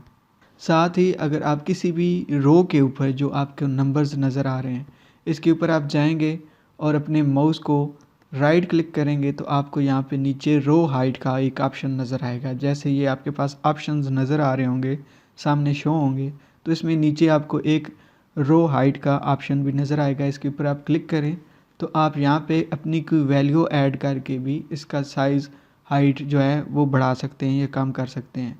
अब आप यहाँ पे कोई भी डिजिट इंटर करें और लिखने के बाद, टाइप करने के बाद यहाँ पे ओके के बटन को प्रेस कर दें तो आप देखेंगे जो इसका साइज़ है वो उसका इंक्रीज़ हो चुका है। अब आप चाहते हैं कि ये अपने डिफ़ॉल्ट साइज़ के अंदर चला जाए तो इसी तरह आप इसके ऊपर माउस लेके जाएं। जैसे आपका माउस इसके बॉर्डर के नीचे या ऊपर यहाँ पे इस तरह कन्वर्ट हो तो आपने क्या करना है कि नीचे जो है नीचे बॉर्डर के ऊपर डबल क्लिक करना है तो आपका जो साइज़ है वो अपनी पुरानी हालत में चला जाएगा। अब सेम आप अपने जो कॉलम है उसके ऊपर नेम के ऊपर लेकर जाएं अपने माउस को और राइट क्लिक करें। राइट क्लिक करेंगे तो यहाँ पे आपको जैसे कॉलम वेट नज़र आ रहा होगा, पहले आपको रो हाइट नज़र आ रहा था, अब आपको यहाँ पे कॉलम जो है उसका साइज़ नज़र आ रहा है। अब यहाँ पे चाहें तो अपना जो साइज़ है वो उसके मुताबिक रख सकते हैं और टाइप करने के बाद ओके करेंगे तो जो आपकी ये जो कॉलम है ये कंप्लीट आपके उसी साइज़ में आ जाएगा जितना आपने वैल्यू ऐड की होगी। अब आप ये तो जान चुके हैं कि एक सेल को आप सिंपल किसी भी सेल के ऊपर क्लिक करेंगे तो वो सिलेक्ट हो जाएगा। अब एक से ज़ायद सेल्स को सिलेक्ट करने के लिए आप क्या करेंगे, किसी एक सेल के ऊपर पहले क्लिक करें और क्लिक करने के बाद अपने राइट माउस को अपने राइट क्लिक की मदद से पकड़कर होल्ड करके रखें और उसको आगे ड्रैग करते जाएं, जितनी रेंज आपको चाहिए सेल्स की उसको आप सिलेक्ट कर सकते हैं। आप जितनी रेंज को सिलेक्ट करने के लिए अपने माउस को नीचे या ऊपर राइट साइड के ऊपर लेकर जाएंगे तो आप देखेंगे कि वो पूरी की पूरी रेंज आपको सिलेक्ट होती हुई नज़र आएगी। आप इतने सेल्स सेलेक्ट कर लें जितने आप चाहते हैं और सेलेक्ट करने के बाद आप उनका कलर चेंज कर सकते हैं। राइट क्लिक करें, यहाँ से भी आप इसके जो कलर्स हैं सेल का कलर फिल कलर जो है वो भी कर सकते हैं। जो इसके अंदर टाइपिंग आपने की होगी, जो भी आपका डेटा होगा उसका भी आप कलर चेंज कर सकते हैं। उसको कट पेस्ट करके भी आगे पीछे मूव कर सकते हैं। अब मैं आपको बताता हूँ कि इस सेल को मैंने जैसे कि इसको सिलेक्ट कर लिया है तो मैं क्या कहता हूँ कि अब इसको मैंने डी सेलेक्ट करना है। डी सेलेक्ट करने के लिए आप इसमें से किसी भी साइड पे किसी और रेंज के ऊपर सिंपल एक क्लिक करेंगे तो आपकी जो सिलेक्शन थी वो डी सिलेक्शन में कन्वर्ट हो जाएगी। इसी तरह आप कीबोर्ड की मदद से भी सिलेक्शन कर सकते हैं। आपने क्या करना है, किसी एक सेल के ऊपर क्लिक करें और अपने कीबोर्ड से शिफ्ट बटन को प्रेस करके रखें और अपना जो कर्सर्स हैं, आपके जो माउस के कीबोर्ड के कर्सर्स हैं, उनको आप लेफ़्ट टू राइट जितना आप सेलेक्ट करते जाएंगे, क्लिक करते जाएंगे तो आपका कॉलम भी ऐड होते जाएंगे। अगर आप डाउन की तरफ अपने माउस को या कीबोर्ड को लेकर जाएंगे कीबोर्ड की क्लिक्स के साथ तो वो आपकी जो रेंज है रोज़ की वो भी साथ में सिलेक्ट होती हुई आपको नज़र आएगी। इसके अलावा अगर आप चाहते हैं कि आप कुछ कुछ सेल को सेलेक्ट करें, मतलब एक जगह से कुछ सेल्स को आप सेलेक्ट करना चाहते हैं, फिर किसी और जगह पे जाके आप कुछ और रेंज को सेलेक्ट करना चाहते हैं तो उसका क्या तरीका है। तो एक तो तरीका ये है कि आप अपने माउस की मदद से एक क्लिक करें और अपने लेफ़्ट वाले की माउस को क्लिक को दबा के रखें और अपने ड्रैग करते रहें इसको माउस को, तो आपकी जो सिलेक्शन है वो ऐड होती जाएगी। अगर आपने किसी और सिलेक्शन को भी सिलेक्ट करना है, फॉर एग्जांपल आप चाहते हैं कि ये भी सिलेक्शन रहे, ये सेल भी सिलेक्ट रहें और साथ साथ मैं किसी और रेंज को भी सिलेक्ट करूं, कुछ 5-6 सेल्स को मैं ऐड करूं इसके साथ, तो आपने क्या करना है कि अपने कीबोर्ड से कंट्रोल की को प्रेस करके रखना है और दोबारा आपने किसी और रेंज को जाके क्लिक करना है और इसी तरह ड्रैग करके उसको आप सिलेक्ट कर सकते हैं। अब जैसे कि आप देख रहे हैं कि मैंने 2 रेंजेस जो हैं उनको सिलेक्ट कर लिए हैं। इस तरह आप क्या कर सकते हैं कि एक ही शीट के अंदर डिफरेंट सेल्स को सिलेक्ट करके उनके अंदर आप काम कर सकते हैं, उसको कस्टमाइज़ कर सकते हैं। और अगर आपने इसको डी सेलेक्ट करना है तो किसी और सेल के ऊपर जाएं और उसको क्लिक करें तो आपकी जो सिलेक्शन है वो डी सेलेक्ट हो जाएगी। अब आप जान चुके होंगे कि एक सेल क्या है और उसके सेल की जो हमने कस्टमाइजेशन होती है या उसकी सिलेक्शन या डी सिलेक्शन या उसका साइज़ या हाइट किस तरह हम चेंज कर सकते हैं। इसके बाद अब हम थोड़ा सा एडवांस लेवल की तरफ चलते हैं और देखते हैं कि एक सेल को कैसे मॉडिफाई किया जाता है। तो क्या करते हैं कि हम अपने होम जो रिबन है उससे स्टार्ट करते हैं। आप जैसे कि देख रहे हैं कि हमारा जो डिफ़ॉल्टेड रिबन सेलेक्टेड है या फाइल मेन्यू जिस तरह होता है वो कौन सा सिलेक्टेड है, वो होम सेलेक्ट है। अब होम के अंदर जो ऑप्शंस और जो फीचर्स हैं उनको हम समझने की और एक्सप्लोर करने की कोशिश करते हैं। किसी भी एक सेल को सेलेक्ट करें और यहाँ पे सबसे पहला ऑप्शन आपको कट का नज़र आ रहा है। जैसे आप अपने माउस को इसके ऊपर लेकर जाएंगे तो यहाँ पे आपको छोटा सा एक मैसेज बॉक्स भी नज़र आएगा जिसके अंदर उसकी डेफिनेशन भी लिखी हुई है और उसके फंक्शन के बारे में भी आपको बताया गया है। इस मैसेज बॉक्स में आप इसका शॉर्टकट की जो कि कंट्रोल एक्स है वो भी देख सकते हैं कि आप अपने माउस पर कीबोर्ड से कंट्रोल एक्स प्रेस करेंगे तो आपका ये ऑप्शन या ये फीचर जो है ये सिलेक्ट हो जाएगा। अब मैं मिसाल के तौर पे अपने कीबोर्ड से कंट्रोल एक्स प्रेस करता हूँ, उसके गिर्द जो है आपको एक देख सकते हैं कि एक डैश लाइन जो है वो एनिमेट होती हुई आपको नज़र आ रही होगी। इसका मतलब ये है कि ये अब सेल जो है ये कंट्रोल एक्स की मदद से कट करने के लिए रेडी है। अब आप किसी और सेल के अंदर जाएं और यहाँ पे आपने इसको पेस्ट करना है। अब पेस्ट करने के लिए आप यहाँ पर साथ ही कट के साथ ही लेफ़्ट साइड के ऊपर आप एक आइकन इसका पेस्ट का नज़र आएगा आपको। इसके ऊपर आपको आइकन नज़र आ रहा है कि इसको आप पेस्ट कर सकते हैं और साथ ही आपको यहाँ पे इसका मैसेज बॉक्स नज़र आ रहा है जिसमें लिखा हुआ है कंट्रोल वी। इसका मतलब है कि आप इसको कंट्रोल वी प्रेस करेंगे अपने कीबोर्ड से तो जो आपका कट किया गया सेल है वो वहाँ पे पेस्ट हो जाएगा। अब मैं अगर अपने कीबोर्ड से कंट्रोल वी को प्रेस करता हूँ तो आप देखेंगे कि मेरा वो वाला सेल जो है वो वहाँ से ख़त्म होके यहाँ पे कन्वर्ट हो चुका है। अब आपको ये इसलिए नज़र नहीं आ रहा क्योंकि हमने इसका कलर चेंज नहीं किया था। अब मैं क्या करता हूँ कि इसका कलर यहाँ से फिल कलर चेंज करता हूँ और फिल कलर को चेंज करने के बाद और दोबारा इसी तरह कट ऑप्शन के ऊपर जाता हूँ, यहाँ पे आप क्लिक करता हूँ। क्लिक करूँगा तो आप देखेंगे कि उसके गिर्द जो है एक डैश लाइन एनिमेट करती हुई आपको नज़र आएगी। अब मैं इस सेल को कहीं और किसी और जगह पे इसी वर्कशीट के अंदर पेस्ट करना चाहता हूँ। यहाँ पे आऊँगा, क्लिक करूँगा तो आप देखेंगे कि ये जो मेरा पेस्ट वाला आइकन है, ये जो ऑप्शन है वो अब हाईलाइट हो चुका है, अब नज़र आ रहा है। मतलब कि इसके अंदर कुछ डेटा है जो पेस्ट किया जा सकता है। और पेस्ट के साथ ही अगर आप देखें तो एक छोटा सा एरो जो है डाउन की जानिब आपको नज़र आ रहा होगा, ड्रॉप डाउन ऑप्शन है। आप इसके ऊपर क्लिक करेंगे तो आपको पेस्ट के डिफरेंट और ऑप्शंस भी नज़र आएंगे। अब चूंकि इसमें सिंपल है इस हमारे केस में, तो यहाँ पे सिर्फ कंट्रोल पी सिर्फ नज़र आ रहा है। अगर आप अपने कीबोर्ड से पी प्रेस करेंगे तो यहाँ पे ये पेस्ट हो जाएगा। लेकिन आपने क्या करना है कि सिंपल अपने इसी के ऊपर क्लिक करना है और आपका जो सेल है वो वहाँ से कट होके यहाँ पे पेस्ट हो चुका है। इसके बाद अगर आप देखें तो यहाँ पे कॉपी का ऑप्शन है। कॉपी के ऑप्शन के साथ ही आपको एक छोटा सा आइकन नज़र आ रहा है, जिसको आप प्रेस करेंगे तो इसके अंदर कॉपी के मज़ीद कुछ ऑप्शंस आपको नज़र आएंगे, जिसमें है कॉपी एज पिक्चर। इसको भी आप कर सकते हैं, लेकिन फ़िलहाल आप सिंपल इसको कॉपी के ऊपर क्लिक करें तो उसी तरह जैसे हमने कट का ऑप्शन यूज़ किया था और इसके इर्द गिर्द एक आपको लाइन एनिमेट होती हुई, डैश लाइन एनिमेट होती हुई नज़र आ रही थी, वो आपको नज़र आएगी। अब कॉपी का क्या मतलब है कि ये सेल भी आपका यहाँ पे मौजूद रहेगा इसी फार्मेशन में, इसी फार्मेट के अंदर। और इसके अलावा आप जैसे इसको किसी और सेल के ऊपर जाके क्लिक करेंगे पेस्ट करने के लिए, तो जैसे ही आप अपने कीबोर्ड से या तो कंट्रोल वी प्रेस करेंगे और यहाँ से अगर आप देखें तो अब जब पेस्ट का ये जो नीचे ड्रॉप डाउन आइकन है उसके ऊपर मैं क्लिक करता हूँ तो आपको मज़ीद इसके ऑप्शंस नज़र आ रहे हैं।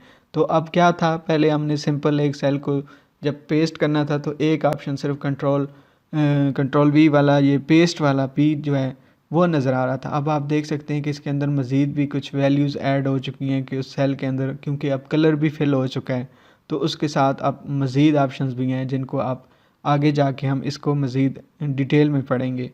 तो यहाँ पे आप क्या कर सकते हैं कि आप सिर्फ या तो कंट्रोल वी प्रेस करेंगे तो आपका ये जो सेल है वहाँ पे पेस्ट हो जाएगा। और इसके अलावा अगर आप किसी भी ऑप्शन के ऊपर जाएं तो आपको वहाँ पे नज़र आएगा, उसका आपको प्रीव्यू उसी सेल के अंदर नज़र भी आ रहा होगा। अब यहाँ पे अगर आप कीप सोर्स फॉर्मेटिंग के बटन को प्रेस करेंगे अपने कीबोर्ड से तो आपको नज़र आएगा कि ये जो इसका कलर है सिर्फ वो चेंज हो रहा है। अगर आप FX जो है फार्मूला और नंबर, क्योंकि इसके अंदर ऐड नहीं है जिसका शॉर्टकट है, वो असल में ये आल्ट आपने प्रेस करना होता है तब ये ऑप्शंस एक्टिव होते हैं। अब मैं आपको बताता हूँ कि हम कंट्रोल वी से सिर्फ इसका कलर जो है चेंज कर सकते हैं। अगर इसके अंदर फार्मूला होता तो वो फार्मूला पेस्ट हो जाता सिर्फ, और इसके अलावा अगर इसके अंदर कोई नंबर्स लिखे होते और इसको प्रेस करने से ये जो फार्मूलाज एंड नंबर फार्मेटिंग है वो पेस्ट हो जाता। अब इसी तरह आगे फार्मेटिंग का सोर्स है कि इसके अंदर जो फार्मेटिंग आपने की हुई है सिर्फ वो वाली चीज़ें यहाँ पे पेस्ट होंगी। और इसी तरह अगर आप नीचे जाते हैं तो उसका बॉर्डर है और वो अगर बॉर्डर उसके अंदर कोई था तो वो सिर्फ बॉर्डर पेस्ट हो जाएगा। इसी तरह इसकी जो विड्थ है, जो इसकी कॉलम की हाइट और विड्थ है वो आपको यहाँ पे नज़र आ रही है कि आप सिर्फ उसकी जो विड्थ और हाइट है उसको आप यहाँ पे पेस्ट कर सकते हैं। इसी तरह पेस्ट वैल्यूज़ में आप इसके नंबर्स हैं और इसकी जो फार्मेटिंग है वो भी, इसके डिफरेंट ऑप्शंस आपको आगे जाके जब आप एक्सेल के अंदर थोड़ा मज़ीद एडवांस लेवल पे काम करेंगे तो इन चीज़ों को आपको समझने में आसानी होगी कि किस तरह हम अपने फार्मूलाज को और उसकी नंबर की फार्मेटिंग वगैरह को पेस्ट करते हैं। फ़िलहाल आप सिंपली इस पेस्ट के ऊपर क्लिक करेंगे तो आपका जो कॉपी किया गया सेल था वो वहाँ पे पेस्ट हो चुका है। जैसे आपने वी प्रेस किया, कंट्रोल वी, या मतलब पेस्ट आपने किया है, तो आप देखेंगे कि पहले कट में ये ऑप्शन था कि वो वाला सेल मुकम्मल तौर पे कट होके वहाँ पे पेस्ट हो गया था। अब इसके साथ ये है कि आप इसको मज़ीद किसी और सेल के अंदर भी जाएं और सेलेक्ट करें और यहाँ से पेस्ट बटन को प्रेस करें या फिर अपने कीबोर्ड से कंट्रोल वी प्रेस करेंगे तो ये आपको जहाँ जहाँ आप सेलेक्ट करते जाएंगे वहाँ पे ये ऑप्शन आपको पेस्ट होते हुए नज़र आएगा। और अगर आप अपने कीबोर्ड से एस्केप बटन को प्रेस करेंगे तो जो आपका सेल कॉपी किया गया था, सिलेक्टेड था और वो ब्लिंक हो रहा था कि आप इसको कहीं भी पेस्ट कर सकते हैं, वो डीसेलेक्ट हो जाएगा। इसी तरह मैं आपको एक और तरीका भी बताता हूँ कट पेस्ट का। उसमें क्या करना होता है कि आप किसी भी सेल के ऊपर क्लिक करें और क्लिक करने के बाद उस सेल के नीचे वाली लाइन के ऊपर या ऊपर वाली लाइन के ऊपर जैसे आप माउस को लेकर जाएंगे तो आप देखेंगे कि उसके लेफ़्ट टू राइट और टॉप टू बॉटम जो है आपको एरोज़ नज़र आएंगे। इसका मतलब ये है कि आप जैसे ये आइकन शो हो तो आप इसके ऊपर क्लिक करें, और क्लिक करने के बाद इसको आप आगे पीछे अपने माउस को आपने होल्ड करके रखना है, अपनी जो लेफ़्ट क्लिक है उसको दबा के रखना है, और इसको आगे पीछे आप जहाँ भी जाएंगे तो आप देखेंगे कि उसका सेल का जो रेफरेंस नंबर और नाम जो है वो साथ साथ शो हो रहा होगा कि आप इसको यहाँ पे पेस्ट कर सकते हैं। अगर आप मैं अपने माउस को रिलीज़ करता हूँ, छोड़ता हूँ उसकी लेफ़्ट क्लिक को, तो आप देखेंगे कि मेरा वो वाला सेल कट होके यहाँ पे पेस्ट हो चुका है। और अगर आप चाहते हैं कि सिर्फ ये पेस्ट हो और वहाँ पे भी मौजूद रहो, जैसे हमने कॉपी का ऑप्शन यूज़ किया था, तो आपने क्या करना है कि किसी एक सेल को सिलेक्ट करना है और इसी तरह उसके बॉर्डर के ऊपर आपने जाना है। जैसे उसका जो आइकन है वो इस तरह लेफ़्ट टू राइट और टॉप टू बॉटम एरोज़ की शक्ल में चेंज हो जाए, तो आप क्या करना है कि अपने कीबोर्ड से कंट्रोल को प्रेस करना है, और कंट्रोल प्रेस करेंगे तो आप देखेंगे कि आपके जो माउस के साथ एक छोटा सा प्लस का साइन आपको नज़र आ रहा होगा। जैसे ये प्लस का साइन शो हो तो आपने क्या करना है कि दोबारा अपने कीबोर्ड से अपने माउस को जो है लेफ़्ट क्लिक को आपने होल्ड करके रखना है, दबा के रखना है, और अपने इसको माउस को मूव करते जाना है जिस भी जगह पे आपने अपने सेल को पेस्ट करना है, और उसके ऊपर आपने छोड़ देना है इसको। तो वो क्या होगा कि आपका वो सेल कॉपी हो जाएगा। लेकिन इसमें आपने कंट्रोल और लेफ़्ट क्लिक को दबा के दोनों को एक दफ़ा एक साथ ही दबा के रखना है, तब ये दोनों जगह पे पेस्ट होगा। अब इसके साथ आपको यहाँ पे फॉर्मेट पेंटर का नज़र आ रहा है ऑप्शन, इसी क्लिपबोर्ड के अंदर होम रिबन के ऊपर जो सबसे पहला हमारा सेक्शन है उसके अंदर आपको नज़र आ रहा है।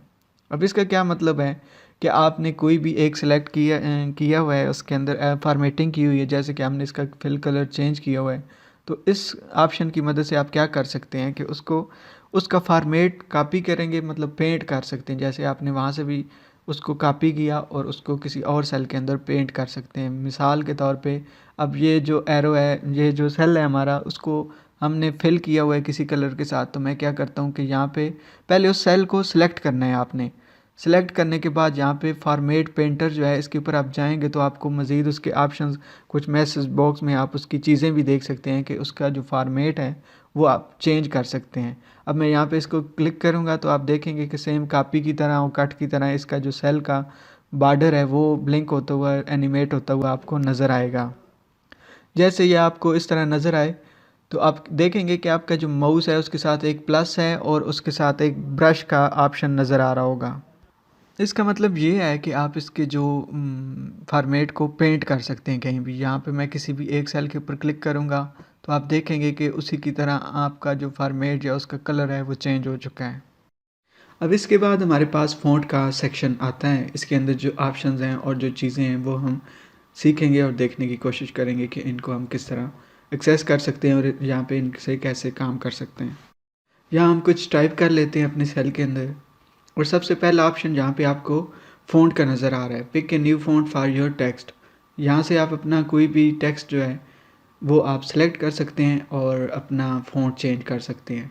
अभी डिफ़ॉल्ट में जो हमारे पास सिलेक्टेड है वो कैलिब्री है।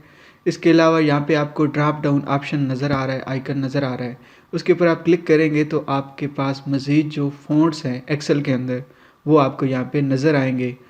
तो यहाँ पे आपने जो रिसेंटली यूज़ किए होंगे वो भी आपको यहाँ पे पहले नंबर पे नज़र आ रहे होंगे, और इसके बाद आपको यहाँ पे ये लेटर्स की नज़र में लेटर की शेप में नज़र आ रहे होंगे। अब किसी भी फ़ॉन्ट के ऊपर अपने माउस को लेकर जाएंगे, उसको आगे पीछे ऊपर नीचे नेविगेट करेंगे तो आप देखेंगे कि जो आपका सेल है उसके अंदर जो उसका फ़ॉन्ट है वो भी उसी फ़ॉन्ट के हिसाब से चेंज होता हुआ आपको नज़र आ रहा होगा। यहाँ से इसके साथ जो ड्रॉप डाउन बटन है इसको आप नीचे की तरफ मूव करते जाएं तो जिस तरह का आपने फ़ॉन्ट रखना है यहाँ पे साथ साथ आपको सेल के अंदर उसका प्रीव्यू भी नज़र आ रहा होगा। फ़िलहाल मैं इसको इसी तरह इस फ़ॉन्ट के साथ ही रहने देता हूँ, और इसके साथ आगे जो चीज़ें हैं उनको हम देखते हैं। यहाँ पे फिर फ़ॉन्ट साइज़ है कि इसका आप साइज़ छोटा बड़ा कर सकते हैं फ़ॉन्ट का। सबसे पहले तो आपको जो डिफ़ॉल्ट है वो 11 नंबर का जो फ़ॉन्ट है वो आपको नज़र आ रहा है, 11 पॉइंट्स वाला। इसके साथ ही अगर आप आगे बढ़ते हैं तो जितना बड़ा करना चाहते हैं आप इसके फ़ॉन्ट को बड़ा करते जाएं नीचे, और छोटा करना चाहते हैं तो फिर आप इसको छोटा कर सकते हैं। इसके अलावा यहाँ पे इंक्रीज़ फ़ॉन्ट साइज़ को जो है थोड़ा सा बड़ा करने के लिए एक और ऑप्शन भी है कि आप उसमें लिखते नहीं हैं बल्कि यहाँ पे इसको प्रेस करते जाएं। ये जो ए बना हुआ है थोड़ा सा लार्ज साइज़ में, तो आपका जो फ़ॉन्ट साइज़ है वो बड़ा होता जाएगा। और जो इसके साथ छोटा है डिक्रीज़ फ़ॉन्ट साइज़, इस ऑप्शन को ए के ऊपर क्लिक करेंगे, जो छोटा ए यहाँ पे आपको नज़र आ रहा है, तो आपका जो फ़ॉन्ट है वो छोटा होता हुआ आपको मिलेगा। उससे आगे आपको यहाँ पे बोल्ड जो है ये ऑप्शन मिलता है कि आपका जो टेक्स्ट है फ़िलहाल वो रेगुलर फॉर्म में है, तो इसको आप बोल्ड रखना चाहें जब आप हेडिंग बना रहे होंगे या किसी सेल की आप हेडिंग को या टाइटल को लिख रहे होंगे। ज़ाहिर है उसका फ़ॉन्ट भी थोड़ा सा लार्ज होगा और उसका बोल्ड आप फ़ॉन्ट रखते हैं ताकि ये पता चले कि ये हेडिंग है। और इसके साथ इटालिक है और साथ साथ इनकी शॉर्टकट कीज़ भी आपको नज़र आ रहे हैं, जैसे कि कंट्रोल आई से आप इसका फ़ॉन्ट जो है वो इटालिक शेप में लेके आ सकते हैं। फिर साथ अंडरलाइंड है कि इसको आप अंडरलाइन कर सकते हैं, और इसके साथ भी एक ड्रॉप डाउन आइकन बना हुआ है जिसके अंदर आपको ये नज़र आ रहा है कि डबल अंडरलाइन हो जाएगा अगर आप इसको डबल अंडरलाइन करेंगे। अगर आप सिंगल अंडरलाइन करना चाहते हैं तो यहाँ पे यू के ऊपर क्लिक करें। जैसे आप सिलेक्ट करते जाएंगे तो ये जो बोल्ड और इटालिक अंडरलाइन वाले ऑप्शंस आए हैं वो आपको हाईलाइट हुए हुए नज़र आएंगे। तो सिंपली आप इनके ऊपर क्लिक करेंगे तो जो आपकी वो फ़ॉन्ट जो चेंज किया है आपने, वो उसको बोल्ड किया है, वो अपनी रेगुलर फॉर्म में आ जाएगा। फिर इसी तरह इटालिक को आप करेंगे तो वो जो उसके अंदर फॉर्मेटिंग हुई है वो ख़त्म हो जाएगी। अंडरलाइन को भी आप क्लिक करेंगे तो इसके अंदर जो फॉर्मेटिंग अंडरलाइन वाली हुई है वो भी ख़त्म हो जाएगी। इसके साथ ही आपको बॉर्डर का ऑप्शन नज़र आता है। सबसे पहले अगर आप उस सेल को बॉर्डर देना चाहते हैं तो ये भी बहुत ज़रूरी है। आप देख सकते हैं कि फ़िलहाल हमारा जो ये सेल है ये बग़ैर बॉर्डर के है, क्योंकि इसके अंदर आप सिर्फ इसके सेल्स की लाइंस को देख रहे हैं। जब आप प्रिंट लेंगे तो ये वाला बॉर्डर आपको नज़र नहीं आएगा। तो ज़रूरी है कि आप अपनी इंफॉर्मेशन या डेटा को बॉर्डर करें ताकि उसका जो आपको डेटा है वो एक लाइन की शेप में नज़र आए, एक तरतीब के साथ नज़र आए। तो सबसे पहला ऑप्शन है कि बॉटम बॉर्डर, इसको आप क्लिक करेंगे तो जो आपका सेल है उसके नीचे आपके बॉर्डर की लाइन जो है ऐड हो जाएगी। फिर उसके साथ टॉप बॉर्डर है, इसके ऊपर आप क्लिक करेंगे तो आपको जो टॉप का इसका बॉर्डर है वो आपको नज़र आएगा कि इसके ऊपर आ चुका है। अब लेफ़्ट टू राइट है, अगर आप उनको लगाना चाहते हैं तो यहाँ पे लेफ़्ट टू राइट भी कर सकते हैं और यहाँ पे आपको राइट वाला भी बॉर्डर नज़र आएगा। अब आप देख सकते हैं कि आपका जो सेल है वो मुकम्मल तौर पर उसके बॉर्डर यहाँ पे आ चुका है। इसी ऑप्शन के अंदर आपको नो बॉर्डर का ऑप्शन भी मिलता है। अगर आप अपने सेल को सिलेक्ट करें और अगर किसी के बॉर्डर को आप ख़त्म करना चाहते हैं तो यहाँ से नो बॉर्डर के ऊपर क्लिक करेंगे तो जो आपका बॉर्डर है वो ख़त्म हो चुका है। सबसे ज़्यादा ज़रूरी है कि आप ये ऑल बॉर्डर वाले ऑप्शन को यूज़ करें। इससे क्या होगा कि जितने आपके सेल हैं उनके दरमियान जो है आप उसके इर्द गिर्द बॉर्डर्स को देख सकेंगे। फिर इसके साथ और ऑप्शंस हैं जिनको आप आगे जाके मज़ीद जिस तरह आप इसको फॉर्मेट चेंज करना चाहते हैं, सेल को डिज़ाइन करना चाहते हैं, उसके अंदर कलर करना चाहते हैं या उसकी लाइंस का कलर जो है वो आप चेंज करना चाहते हैं, वहाँ पे ऑप्शन आपको नज़र आ रहे हैं जिनको आप आगे जाके मज़ीद वीडियोस के अंदर मैं आपको समझाऊंगा। इससे आगे आपको फिल कलर का ऑप्शन मिलता है। फिल कलर से क्या है कि आप इसके साथ जो ड्रॉप डाउन आइकन है इसके ऊपर क्लिक करेंगे तो जो मज़ीद इसके अंदर कलर्स हैं उनको आप देख सकते हैं। थीम कलर आपको ये नज़र आ रहा है कि जो इसका कलर है बैकग्राउंड बॉर्डर सेल का वो पूरा चेंज होगा। फिल कलर से मुराद ये है कि आपके सेल का कलर चेंज होगा। और साथ ही आपको ये जो ए लिखा हुआ है इसका मतलब है कि आपका जो टेक्स्ट है उसका कलर चेंज होगा। तो फिल कलर से क्या है, आप कोई सा भी कलर यहाँ से सिलेक्ट करके, स्टैंडर्ड कलर्स भी हैं नीचे, आप उनमें से किसी को सिलेक्ट कर सकते हैं। अगर आप चाहते हैं कि किसी सेल का कलर है और वो ख़त्म करना चाहते हैं आप, तो इसी फिल कलर के अंदर ऑप्शन के अंदर जाएं और यहाँ से नीचे नो फिल के ऊपर क्लिक करें। इसके अंदर मज़ीद ऑप्शंस भी हैं, आप उनको भी आगे जाके पढ़ेंगे। अब आपको मैं टेक्स्ट के कलर के बारे में बताता हूँ कि इसका जो ऑटोमेटिक है वो पहले सिलेक्ट है, क्योंकि इसका कलर पहले से एक्सेल के अंदर ब्लैक जो कलर होता है वो सिलेक्टेड होता है। और इसके अलावा आप इसका जो टेक्स्ट का कलर है वो चेंज करना चाहें तो यहाँ से कोई सा भी कलर सेलेक्ट करके चेंज कर सकते हैं। फ़िलहाल इसको मैं इसके डिफ़ॉल्ट ऑटोमेटिक जो है उसके ऊपर रखता हूँ, ब्लैक के ऊपर। अगर आप थोड़ा सा आगे चलें तो अलाइनमेंट का सेक्शन शुरू हो जाता है। ये भी बहुत इंपॉर्टेंट है। इसके अंदर सबसे पहले आपको टेक्स्ट की अलाइन के ऑप्शंस नज़र आ रहे हैं। जैसे कि हमारा ये सिलेक्टेड है जिसको आप बॉटम अलाइन देख रहे हैं कि सिलेक्टेड है। अगर आप इसका टेक्स्ट थोड़ा सा ऊपर सेल की जानिब बढ़ाना चाहते हैं तो इसको आप क्लिक करेंगे, और इसका सेंटर में अगर आप टेक्स्ट रखना चाहते हैं तो आप इस सेंटर वाले को क्लिक करेंगे। और इसी तरह अगर आप इसकी अलाइनमेंट लेफ़्ट साइड की तरफ करना चाहते हैं तो अलाइन लेफ़्ट करें, सेंटर में करना चाहते हैं तो ये सेंटर टेक्स्ट है। और इसी तरह अगर आप इसका राइट साइड की तरफ करना चाहते हैं तो यहाँ से अलाइन लेफ़्ट कर सकते हैं आप। फिर इसी तरह आगे जाएँ तो आपका जो टेक्स्ट है उसकी आपकी रोटेशन उसके अंदर कर सकते हैं। इसको आप क्लिक करेंगे तो आप देखेंगे कि उसका फ़ॉन्ट जो है वो आपको थोड़ा सा एंगल उसका चेंज होता हुआ नज़र आएगा। ये डिफरेंट रिपोर्ट्स के अंदर आपको यूज़ करने के लिए काम आएगा, लेकिन फ़िलहाल ये आपको समझाने के लिए मैं कह रहा हूँ कि आप किस तरह अगर अपने टेक्स्ट को और उसके साथ आप प्ले करके उसको चेंज कर सकते हैं। तो पुरानी शेप के अंदर कन्वर्ट करने के लिए अपने कीबोर्ड से Ctrl+Z प्रेस करते जाएँ, तो जब आपका टेक्स्ट उसी शेप में आ जाए जैसे पहले था तो उसको आप यूज़ कर सकते हैं। इसके नीचे आपको इंडेंट के ऑप्शंस नज़र आ रहे हैं। इससे क्या होगा कि अगर आप अपने कंटेंट को आगे पीछे मूव करना चाहते हैं, थोड़ा सा क्लोज़ करना चाहते हैं सेल के अंदर, तो ये इस तरह आप इसको इंडेंट को यूज़ कर सकते हैं। अगर आप इसके ऊपर क्लिक करें तो आप देखेंगे कि जो इसका इंडेंट है इतना सेलेक्ट है, ये ऑलरेडी आपका सेल लेफ़्ट साइड की जानब बढ़ेगा, जो आपका टेक्स्ट है सेल के अंदर। और अगर आप लेफ़्ट वाले ये राइट वाले क्लिक इंडेंट के ऊपर क्लिक करेंगे तो जो आपका टेक्स्ट है वो आपका राइट साइड की तरफ मूव होता हुआ आपको नज़र आएगा। और इसी तरह अगर आप इसका जो डिक्रीज़ करते हैं इंडेंट, इंडेंट का मतलब ये है कि आपका जो ये पूरा टेक्स्ट है इसका इंडेंट आप थोड़ा सा चेंज कर सकते हैं, इसकी अलाइनमेंट आगे पीछे मूव करके यहाँ पे चेंज कर सकते हैं। इसके बाद रैप टेक्स्ट जो है ये ऑप्शन है, ये जब आपका बहुत ज़्यादा टेक्स्ट होगा और उसको आप ऊपर नीचे की तरफ मूव करना चाहते होंगे फिर आप इसको यूज़ कर सकते हैं। अब आप मिसाल के तौर पे अपने टेक्स्ट को रैप करते हैं तो वो जो है ऊपर से नीचे की तरफ मूव हो जाएगा अगर उसके अंदर टेक्स्ट ज़्यादा होगा। फॉर एग्ज़ाम्पल इसके अंदर मैं लिखता जाऊँगा तो आप देखेंगे कि वो उसी सेल की जो विड्थ है वो सेम रहेगी, लेकिन उसका जो टेक्स्ट है वो नीचे की तरफ आपको मूव होता हुआ नज़र आएगा। इस तरह क्या होगा कि जैसे आप इंटर प्रेस करेंगे तो जो आपका रो है उसकी हाइट बढ़ जाएगी। तो अगर आप रैप टेक्स्ट करेंगे तो आपकी जो टेक्स्ट की हाइट है वो बढ़ जाएगी। और इसी तरह अगर आप इसको फिर क्लिक करेंगे तो आपका जो टेक्स्ट है वो उसकी लाइन आपको नज़र आएगी, उसका जो साइज़ है वो आपको लेफ़्ट टू राइट नज़र आएगा।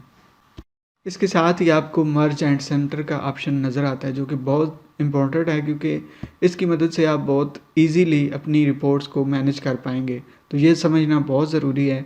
इसको मैं आपको बताता हूँ कि मर्ज का मतलब है कि आप एक से ज़्यादा सेल्स को एक ही सेल की शेप दे सकते हैं। मिसाल के तौर पे मैं यहाँ पे किसी एक सेल को सिलेक्ट करता हूँ तो आप देखेंगे कि उस पे आपको मर्ज एंड सेंटर करेंगे तो ऑप्शन आपको नज़र नहीं आएगा कि आपका सेल वहाँ पे ही मौजूद है। लेकिन इसके लिए क्या करना होता है कि आपको एक से ज़्यादा सेल्स या रेंज को सिलेक्ट करना पड़ता है। मिसाल के तौर पे मैं इस थोड़ी सी रेंज को सिलेक्ट करता हूँ या एक से ज़्यादा सेल्स को सिलेक्ट करता हूँ और यहाँ से मर्ज एंड सेंटर के ऊपर क्लिक करूँगा। अगर आप मर्ज एंड सेंटर के ऑप्शन के ऊपर क्लिक करें तो आपको इसके अंदर एक शेप नज़र आएगी कि आप किस तरह अपने टेक्स्ट को अलाइन कर सकते हैं और उसको उसकी शेप को थोड़ा सा तरतीब दे सकते हैं और थोड़ा सा खूबसूरत भी नज़र आएगा। अब मैं इसके ऊपर क्लिक करता हूँ तो आप देखेंगे कि जो मेरा सेल है वो अब एक सेल के अंदर कन्वर्ट हो चुका है। अब काफ़ी सारे सेल्स को उसने एक सेल बना दिया है। आप देख सकते हैं कि इसके अंदर मैं इसका जो बॉर्डर है वो चेंज कर सकता हूँ और इसके अंदर जब मैं टेक्स्ट लिखूँगा तो वो इसके सेंटर में बड़ा अच्छे तरीके से मुझे नज़र आएगा और इसको मैं इधर से अलाइनमेंट भी कर सकता हूँ। इसकी जो लाइनें हैं या इसका जो टेक्स्ट है उसको मैं चेंज कर सकता हूँ, उसके साथ मज़ीद एक्सप्लोर कर सकता हूँ, उसका छोटा बड़ा कर सकता हूँ, साइज़ बोल्ड कर सकता हूँ, इटालिक या फिर अंडरलाइन जिस तरह मैं करना चाहूँ। आगे जाके ये आप जब रिपोर्ट्स बनाएंगे फिर आपको ये चीज़ बहुत फ़ायदा देगी कि किस तरह आप अपनी शीट्स को या अपनी वर्कबुक्स को मैनेज कर सकते हैं और उनको खूबसूरत बना सकते हैं। इसके बाद नंबर्स आता है और नंबर्स जो है वो थोड़ा सा एडवांस है। इसके अंदर आपको जो टेक्स्ट है उसकी शेप्स को चेंज करना, उसकी करेंसी और अकाउंटिंग और उसकी डेट वगैरह के ऑप्शंस नज़र आएंगे जो कि थोड़े से मुश्किल हैं, जिनको हम आगे जाके ज़्यादा डिटेल में पढ़ेंगे ताकि आपको सारी चीज़ें क्लियर हो सकें। तो अभी मैं सिंपली आपको जो बहुत ज़्यादा चीज़ें यूज़ होने वाली हैं, बहुत ज़्यादा फॉर्मेटिंग यूज़ होती है, पहले वो आपको सिखाऊंगा, फिर हम आहिस्ता आहिस्ता आगे जाएंगे ताकि आप डिस्टर्ब ना हो और इजीली चीज़ों को समझें और सीख सकें। इसके साथ ही ये कंडीशनल स्टाइल्स फॉर्मेटिंग वगैरह वाले स्टाइल्स हैं जिनको हम मज़ीद आगे जाके एक्सप्लोर करेंगे और सेल के अंदर जो चीज़ें हैं थोड़ी सी एडवांस लेवल की हैं, इनको हम पढ़ने की कोशिश करेंगे। अब थोड़ा सा आगे बढ़ें तो हम होम टैब से आगे इंसर्ट की तरफ बढ़ते हैं। इंसर्ट के अंदर आपको ऐसे ऑप्शंस नज़र आएंगे जो कि हम अपनी शीट के अंदर जो वर्कबुक्स हैं अपनी, उनके अंदर हम कुछ चीज़ें ऐड कर सकते हैं। फॉर एग्ज़ाम्पल इसके अंदर हम टेबल्स को थोड़ा सा मॉडिफाई कर सकते हैं, उनको कस्टमाइज़ कर सकते हैं। इसके साथ साथ इसके अंदर आप देखेंगे पहले सेक्शन के अंदर जो है टेबल्स का सेक्शन है, इसके अंदर आपको 2-3 ऑप्शंस नज़र आ रहे हैं। ये थोड़े से एडवांस हैं और इसके बारे में हम आगे जाएंगे जैसे और अपनी रिपोर्ट्स बनाएंगे तो हर चीज़ के ऊपर हम डिटेल से बात करेंगे। इस वीडियो के अंदर मैं सिर्फ आपको बेसिक चीज़ें समझाने की कोशिश कर रहा हूँ और आपको थोड़ा सा समझाने की कोशिश कर रहा हूँ कि एक्सेल असल में क्या चीज़ है और इसको हम आगे किन किन चीज़ों के साथ काम कर सकते हैं और अपनी चीज़ें कैसे बना सकते हैं, रिपोर्ट्स कैसे जनरेट कर सकते हैं। तो बेहतर है कि हम डेप्थ में ना जाएं, आसान रखें अपने काम को ताकि आपको भी इजीली समझ आए और बाद में हम जैसे जैसे रिपोर्ट्स बनाएंगे तो उनके अंदर हम इन ऑप्शंस का इस्तेमाल करेंगे। इसके आगे आपको इलस्ट्रेशंस का नज़र आ रहा होगा ये सेक्शन। उसके अंदर क्या है कि आप अपनी पिक्चर कोई ऐड कर सकते हैं अपनी शीट के अंदर और साथ साथ आप शेप्स ऐड कर सकते हैं। यहाँ पे कुछ बनी बनाई शेप्स आपको नज़र आ रही होंगी, ड्रॉप डाउन आइकन है इसके साथ। फिर स्मार्ट आर्ट्स है, इसके अंदर आप चार्ट्स की शेप में बनी हुई कुछ इंफॉर्मेशन को शो कर सकते हैं, डिस्प्ले कर सकते हैं। इसके साथ स्क्रीनशॉट है, आप अपनी वर्कबुक का स्क्रीनशॉट लेके दूसरों के साथ शेयर कर सकते हैं। इसके साथ आपको ऐड इन का जो है ऑप्शन नज़र आ रहा है, इसमें आप कुछ ऑनलाइन चीज़ें भी ऐड कर सकते हैं, सर्च कर सकते हैं और अपनी वर्कबुक के अंदर उन चीज़ों का इस्तेमाल कर सकते हैं। ये थोड़ी सी एडवांस चीज़ें हैं जैसे कि मैंने बात की कि हम इनके बारे में आगे डिटेल में बात करेंगे। फिर बहुत ही बेहतरीन आपको सेक्शन चार्ट्स का नज़र आ रहा होगा। इसके अंदर आपको रिकमेंडेड चार्ट्स नज़र आते हैं। इसका क्या मतलब होता है कि आप अपनी इंफॉर्मेशन को, अपने डेटा को एक चार्ट की शेप में प्रेजेंट कर सकते हैं और अपनी चीज़ों को थोड़ा सा खूबसूरत बना के उनको प्रेजेंट करेंगे चार्ट्स की शेप में, तो उनको समझना और दूसरों को समझाना बहुत इजी हो जाता है। आप अपना जो मैसेज है और अपनी जो रिपोर्ट है वो दूसरों को बहुत आसान और इंटरेस्टिंग वे के अंदर दिखा रहे होते हैं और शो कर रहे होते हैं अपने डेटा को। ये भी जब आप रिपोर्ट्स, बेसिक रिपोर्ट्स से हम स्टार्ट करेंगे, जैसे जैसे आप आगे जाके इस तरह की शेप्स को तब यूज़ कर पाएंगे चार्ट्स को जब आपके पास पहले डेटा हो और आप डेटा को अरेंज करना जानते हो। इस तरह आगे जाएँ तो यहाँ पे 3D मैप है, उसके अंदर आप मैप अपनी शेप के अंदर यूज़ कर सकते हैं शीट्स के अंदर। और डिफरेंट फ़िल्टर्स, लिंक्स, टेक्स्ट और सिंबल्स वगैरह हैं जिनको आप आगे जाके जैसे जैसे आप जिस किस्म की रिपोर्ट बना रहे होंगे उसी से रिलेटेड आपको सिंबल्स, इक्वेशंस, फार्मूलेशंस वगैरह की चीज़ें नज़र आएंगी। उनको आप अपनी रिपोर्ट के अंदर ऐड कर सकते हैं। ये था इंसर्ट हमारा रिबन। उसके साथ पेज लेआउट है जो कि बहुत ही इम्पोर्टेंट है ये भी, क्योंकि इसके अंदर क्या है कि आप अपने जो थीम है उनको चेंज कर सकते हैं, अपने पूरे इस पेज का थीम चेंज कर सकते हैं अपनी वर्कशीट का। और साथ साथ आपको पेज सेटअप है जो कि बहुत ज़रूरी है। इसके बारे में मैं आपको तब बताऊंगा जब हम एक सिंपल सी रिपोर्ट बना लेंगे और रिपोर्ट बनाने के बाद हम उसका देखेंगे कि उसके मार्जिन्स को कैसे सेट किया जाता है ताकि जो आपका प्रिंटर है, जो आपका पेपर है, उस साइज़ के मुताबिक आप अपनी वर्कबुक को या वर्कशीट को डिज़ाइन करें और उसको इतना मार्जिन दें ताकि वो आपका जो प्रिंट है वो अच्छे तरीके से डिस्प्ले हो सके और उसका प्रिंट आपको कंप्लीट मिले। आगे ओरिएंटेशन है कि आपका जो पेज है उसकी जो ओरिएंटेशन है, उसका जो लेआउट है, आप उसको लैंडस्केप में रखना चाहते हैं या फिर आप उसका दूसरे टावर शेप के अंदर रखना चाहते हैं।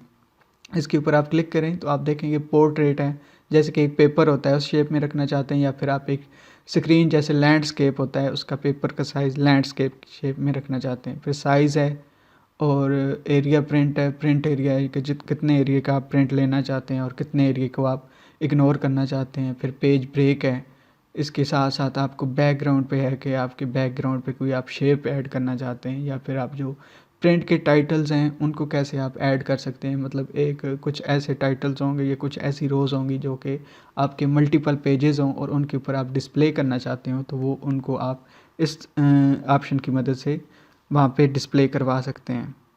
फिर स्केल टू फिट है और शीट ऑप्शंस हैं, रेंज है, जिनको हम आगे जैसे जैसे रिपोर्ट्स बनाएंगे फिर इन चीज़ों का हम इस्तेमाल करते जाएंगे तो आपको ये चीज़ें ज़्यादा आसानी से समझ भी आएंगी। फार्मूला बार रिबन ओपन होता है, इसके अंदर सिंपल से फार्मूले भी हैं और कॉम्प्लिकेटेड भी हैं।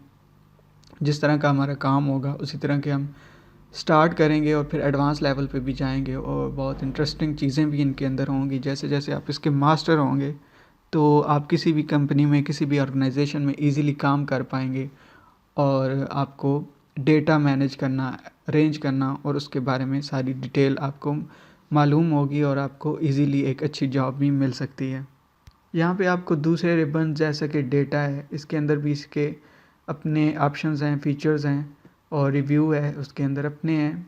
इसके साथ ही रिबन है व्यू और हेल्प। यहाँ पे आप ये 4-5 जो ऑप्शंस हैं देख रहे हैं, ऊपर जो हमारी फाइल मेन्यूज़ होते हैं, जैसे कि और फोल्डर्स के अंदर या और सॉफ्टवेयर जो होते हैं उनके अंदर डिफरेंट ऑप्शंस होते हैं, इसके अंदर रिबन्स होते हैं। इस वीडियो के अंदर मैंने कोशिश की है कि आपको एक्सेल का जो बेसिक कंसेप्ट है, इसकी जो चीज़ें हैं, इसका मेन लेआउट जो है उसके बारे में सिखाने की कोशिश की है।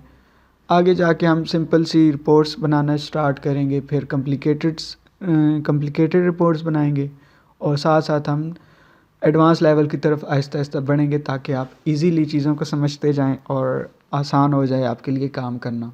तो इसके अंदर मैं आपको ऐसी ऐसी एडवांस चीज़ें भी सिखाऊंगा जो बहुत ही आपके लिए फ़ायदेमंद होंगी। तो उम्मीद करता हूँ आपको वीडियो अच्छी लगी होगी, और इस वीडियो से आपने क्या सीखा है, और अगर आपको कुछ इसके अंदर कमी या कुछ चीज़ें मिसिंग लगी हैं तो लाजमी मुझे शेयर कीजिएगा। हम इन चीज़ों को आगे अपनी नेक्स्ट वीडियो के अंदर कोशिश करेंगे कि कम करें। तो मिलते हैं नेक्स्ट वीडियो के अंदर, तब तक के लिए अल्लाह हाफ़िज़। Thank you so much.